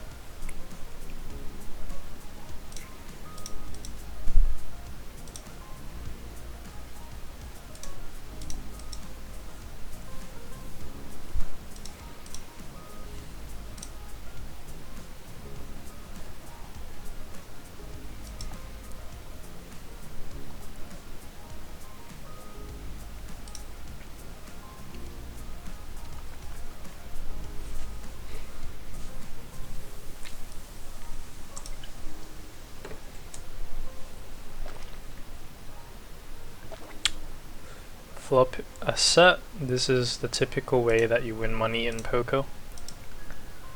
If you don't flop sets, then how are you gonna win? Bet he folds that time. Still won the pot.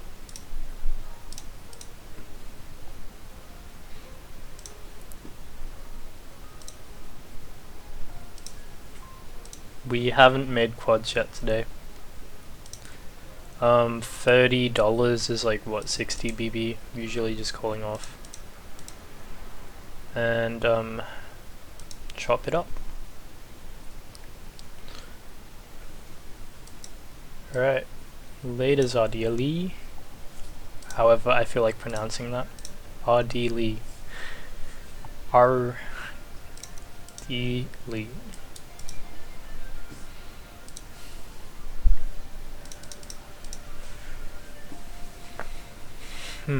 He bets pot, he's short, we don't really want to continue with this hand. Even though we can probably check raise against a smaller sizing.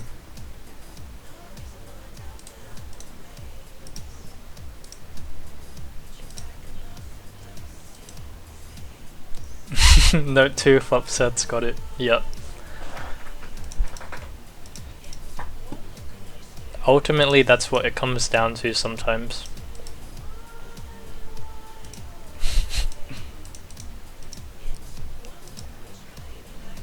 That's why it looks so easy on stream. Just tell the RNG to give you a set.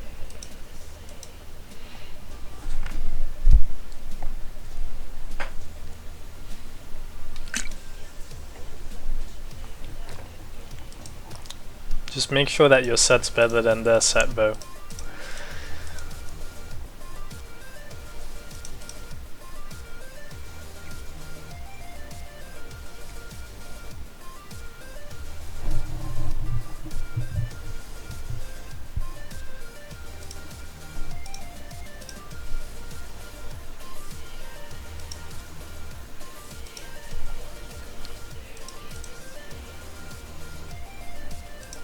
If I get coaching, will I flop more sets?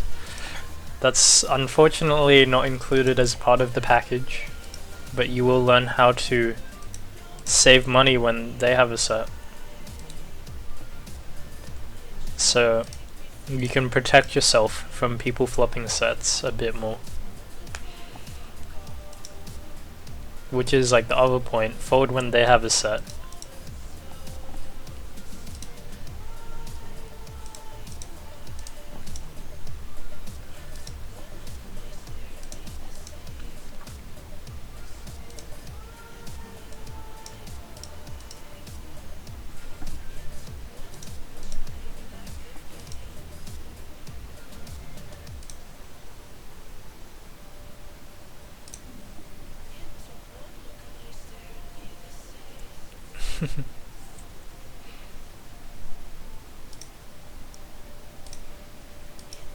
Do we message RNG through Discord or 2p2? I think you're just meant to send a message using a signed transaction on Bitcoin.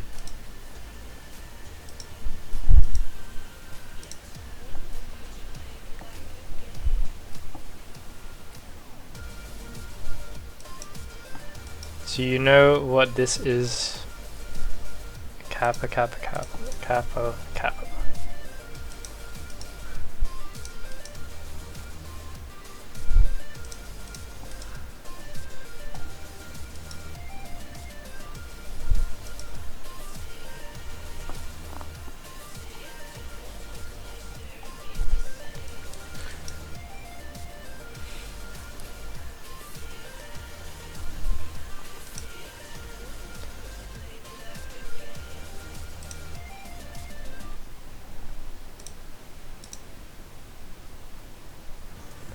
What's my setup when streaming? 2 monitors. Yeah, 2 monitors, one for playing, one for looking at the stream and configuring stuff.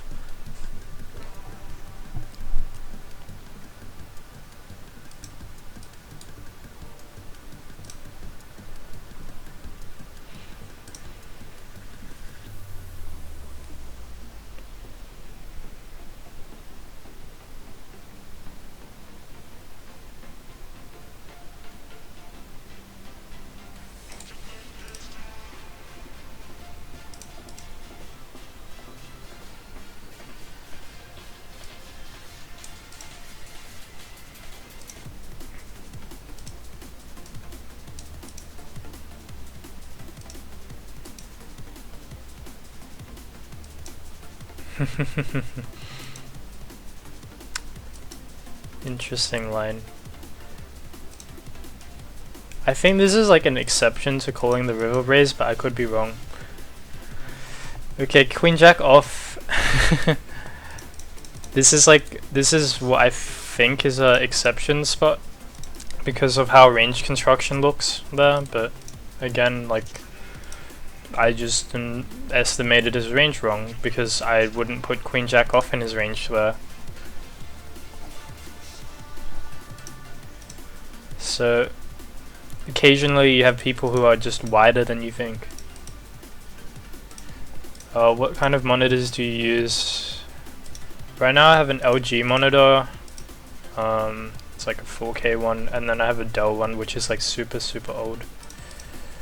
Probably want to be checking the turn here on most Broadway cards and just going for the check fold, but we can bluff on some lower cards.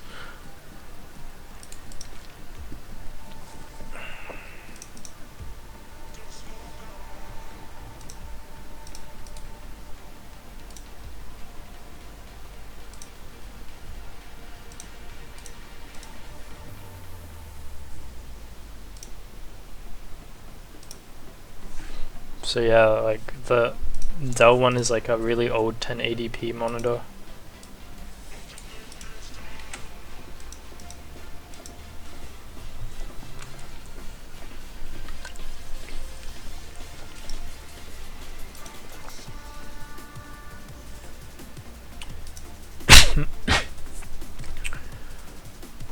This spot I think is just a check with two people behind and a check fold.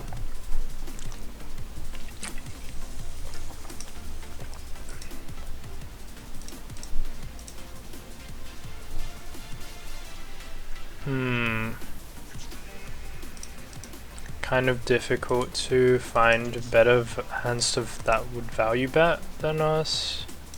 Just gonna be nitty here. I mean, worse hands that would value bet. Typically multi-way, people are a bit nittier. And then there's also not too many bluffs. It is big blind though, so there is potential for him to have more bluffs, but still just not a fan of bluff catching that spot. When I think people are generally under bluffing.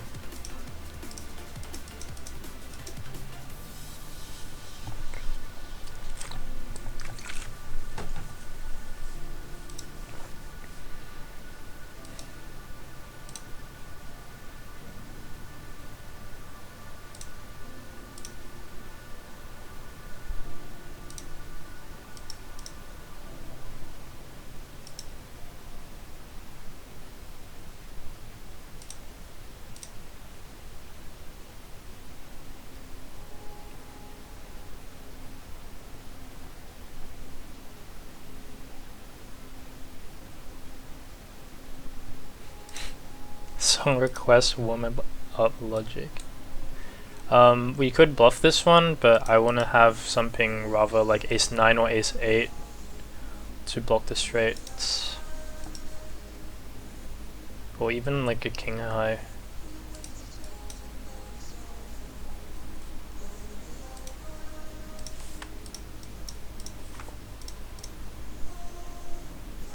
We'll play that one in a moment after this one.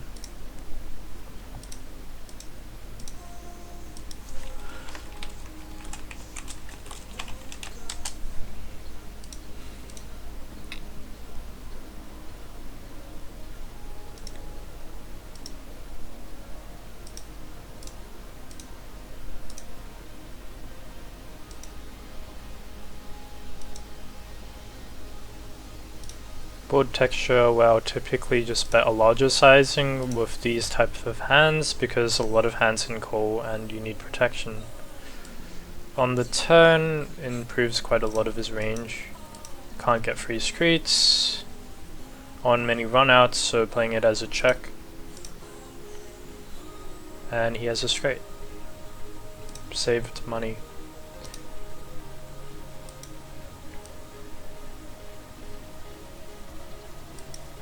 I've told this to a streamer earlier and he thought I meant use a warm-up and use logic.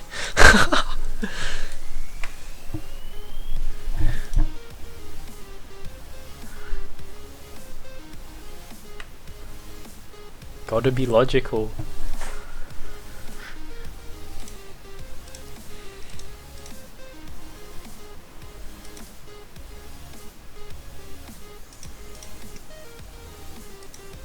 By the way, your pick a card things are rigged as fuck.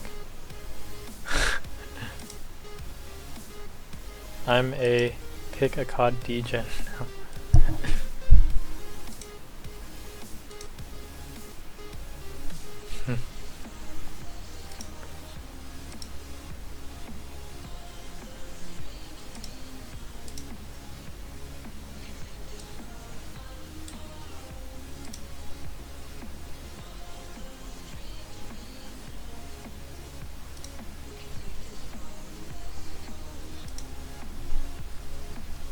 Alright, this song is gonna last like another 3 minutes, so I'm just gonna switch it up. Let's go. Let's go. So, I believe this is the requested song.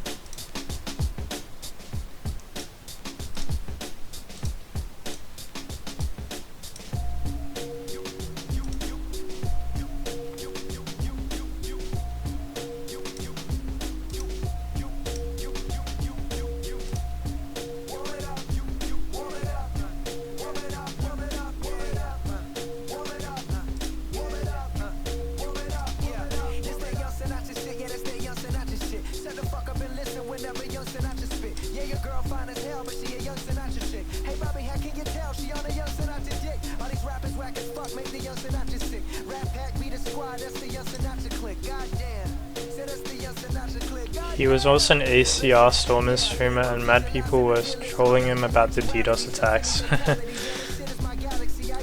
Man, ACR has just started going downhill.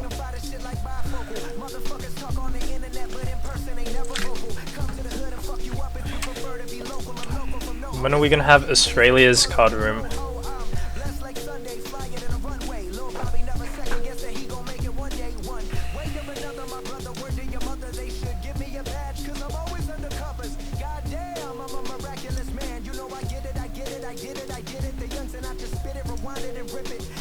Cole Trickley is like, oh, this is so boring to watch. Yeah. Totally.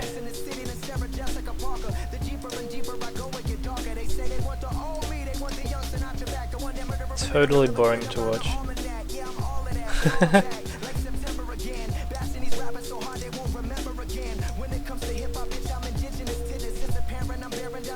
Anyway, I realized a while ago that you were trolling, so...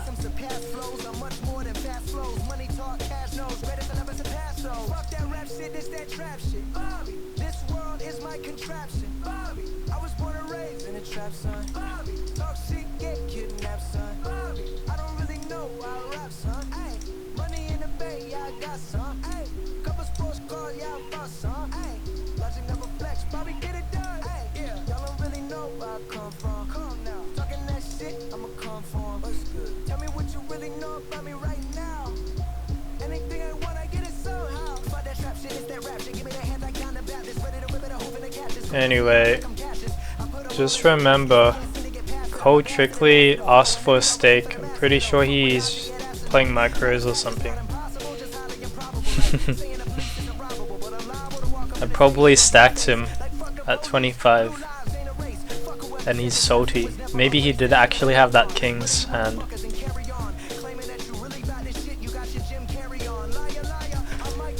Anyway, like, kind of expect a troll occasionally.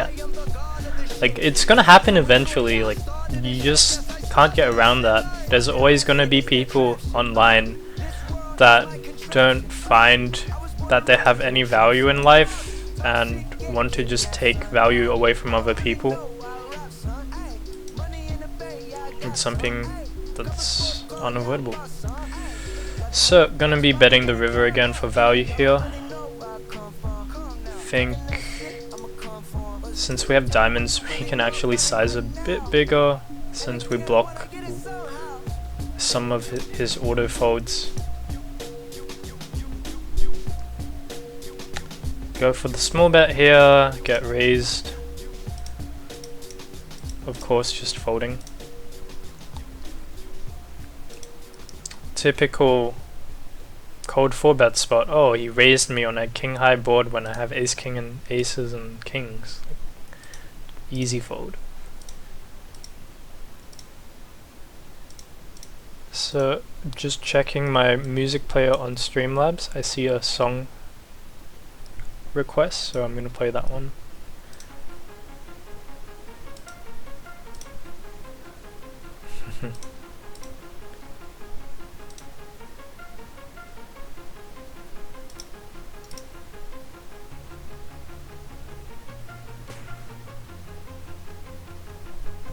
Whoa, he said I had no nipples? Wow. Wow. Mad trolling. Going for the trap ski.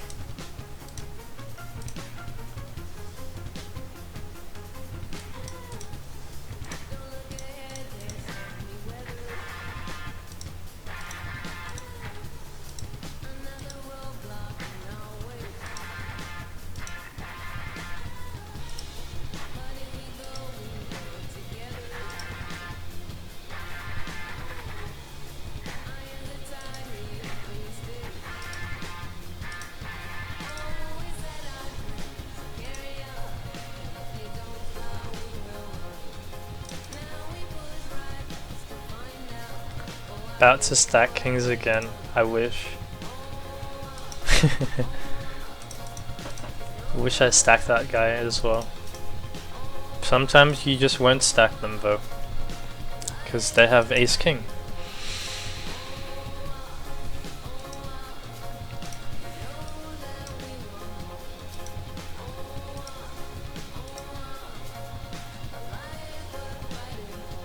Pretty standard to check raise someone when they bet that small.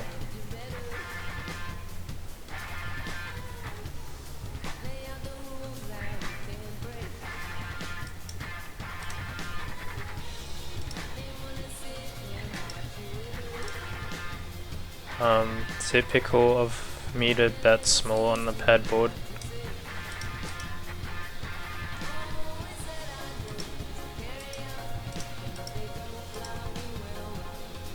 Oofed, the river raise. Very interesting. I'd say that there's generally not many jack kicks in this range, so I'm gonna call. But I wouldn't be surprised if I see a jack occasionally. But yeah, I think I don't really like the raise with the 10-8. Just doesn't make much sense to me.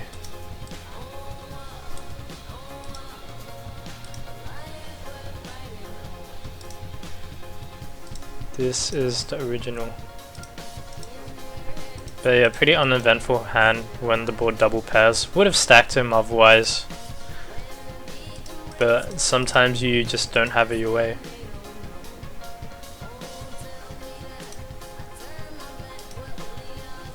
Sometimes they're just gonna chop with you when they have the worst 8 and the board double pairs.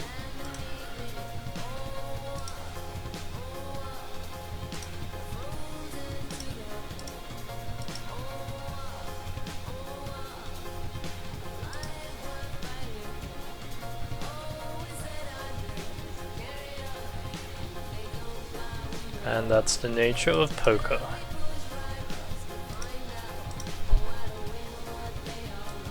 Face a snap jam. Pretty easy fold from us.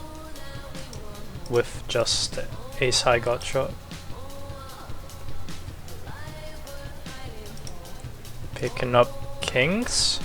Let's see if we can stack someone. That's typically what you're going for when you have kings.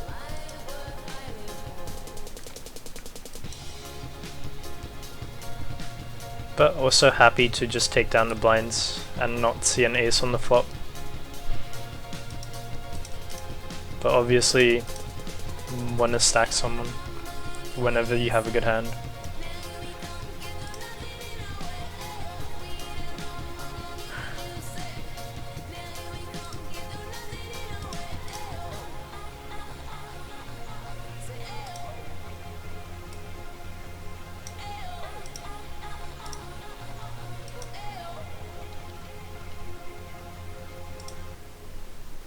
Gonna be going for it. We'll have many frees in our check back range.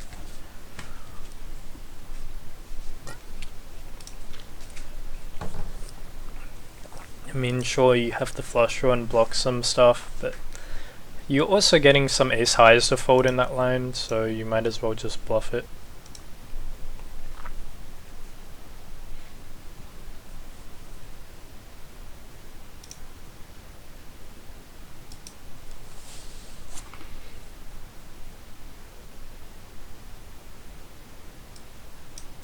This is a board where I think we need to do a bunch of checking on.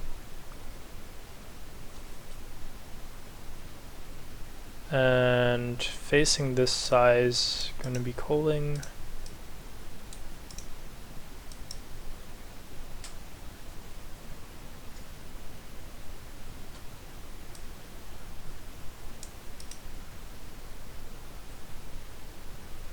Guess like the main question is, do we want to be bluffing? And it's kind of tough. I think we show down sometimes. Plus our blocker quality is like, oh, you're just blocking ace jack.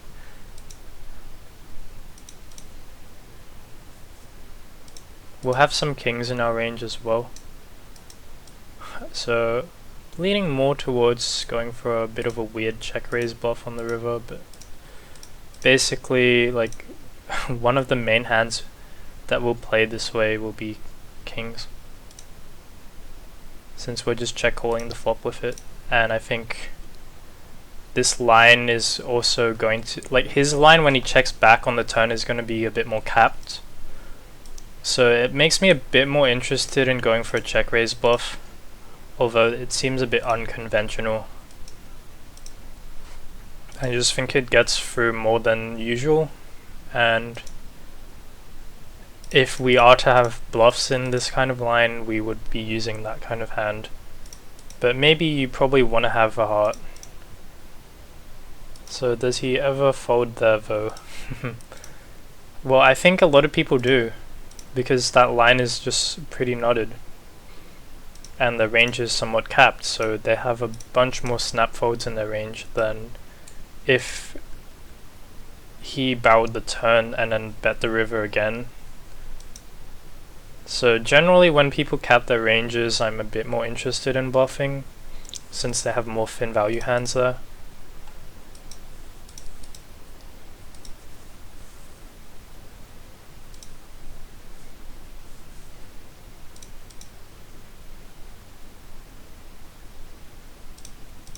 Turn generally don't want to be using the larger sizes, since a lot of our range wants to bet thin. So I'm just using a smaller size, and we actually induced him to check raise with a combo draw there. Not that it's like the greatest combo draw, but yeah, we got a sack. Fucking crushed the guy.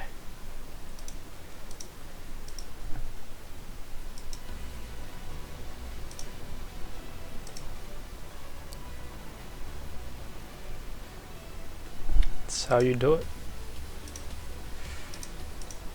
Here just betting small for protection. A lot of hands that have to fold.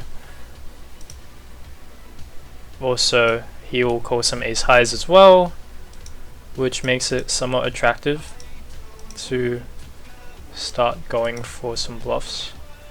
Here I think he'll have a better pair pretty often, and he'll have to fold it on the river if we bet this kind of sizing.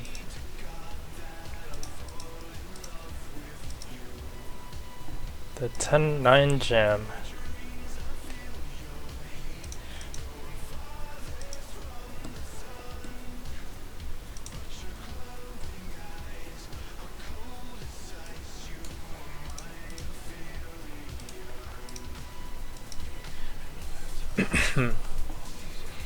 I'd like to add, just with the jacks hand, that it's completely unnecessary for you guys to be doing that.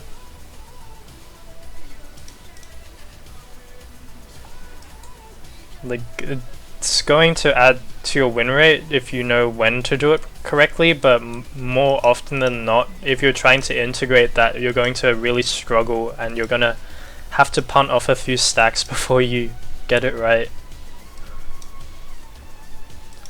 So just try to be a bit more careful with that kind of spot.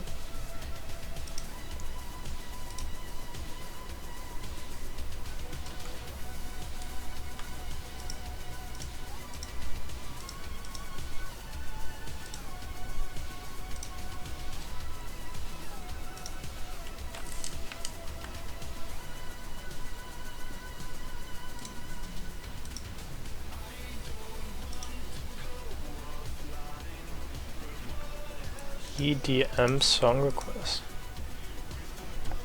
You wouldn't even call the flop with jacks. Yeah, that's pretty nitty. You're assuming that they never bluff a flush draw? Or they never bluff some backdoor type hand?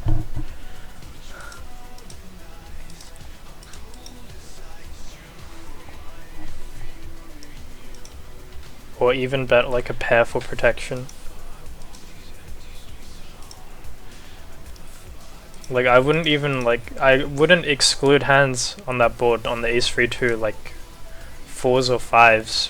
Like you can definitely see some pocket 4s and 5s with the heart in the hand that will call.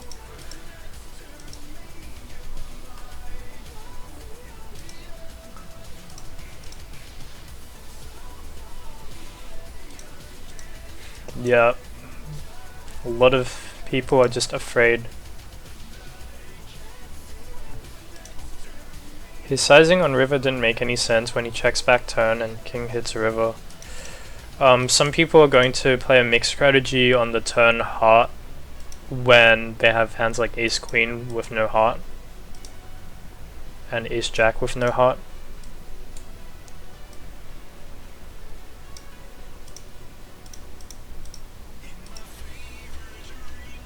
Since those hands can't really bet free streets, so they would rather play it as a bet check bet.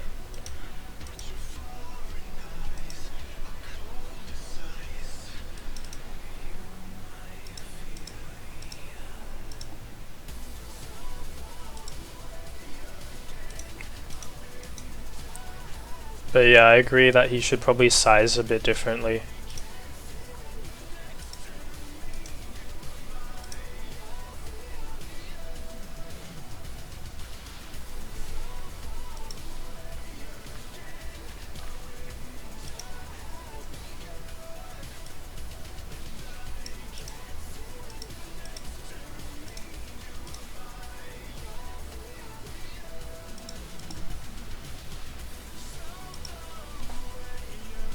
Pretty clear river jam when he checks, and we make the flush.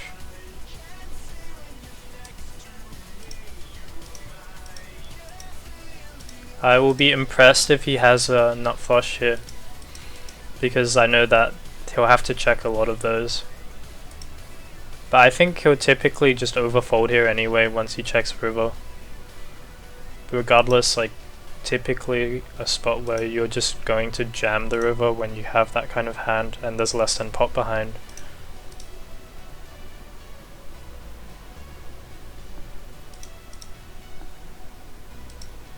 Yeah, lots of free content. I have a bunch of stuff on my YouTube. I mean, ultimately it's just like pretty basic stuff to me,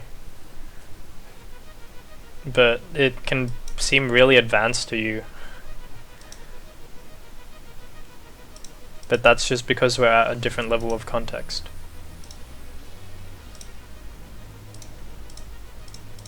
Alright, going to listen to that EDM song. Let's see if we like it.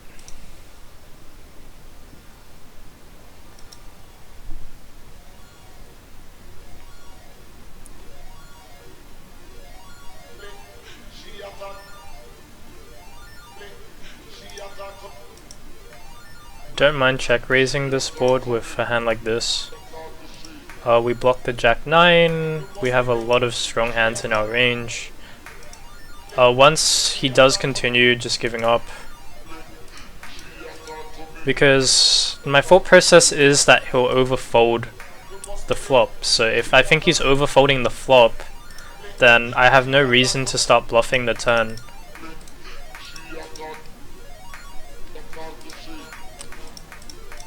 Of course, if we pick up some equity, then we can go for a turn barrel. Let's say a spade comes. That would be a prime spot to go for a double barrel. But when a 7 comes, not so interested.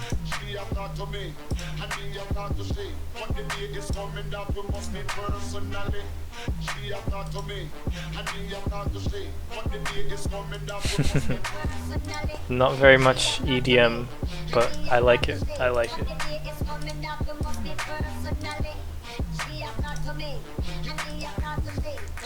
It's definitely a stretch to call this one EDM.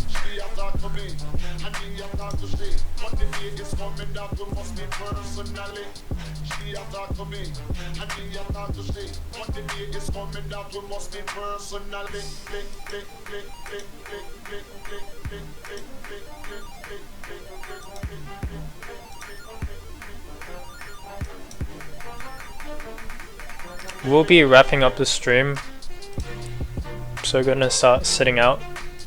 It's 4 o'clock, gonna go get some exercise in, get that workout in, and we'll be back to stream again tomorrow. Back to playing 200 and Elvo. Just a little microstakes stream for you guys.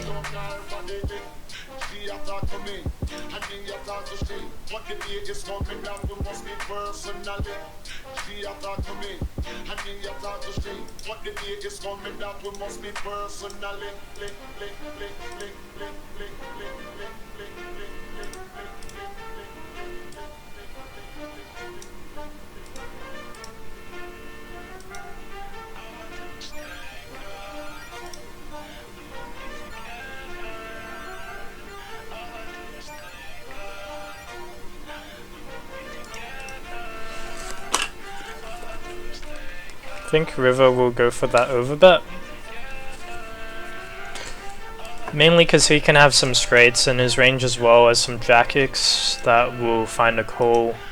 And then apart from those, there's many missed draws. So just targeting a part of his range that has improved on that river, rather than trying to get called by more thin types of hands.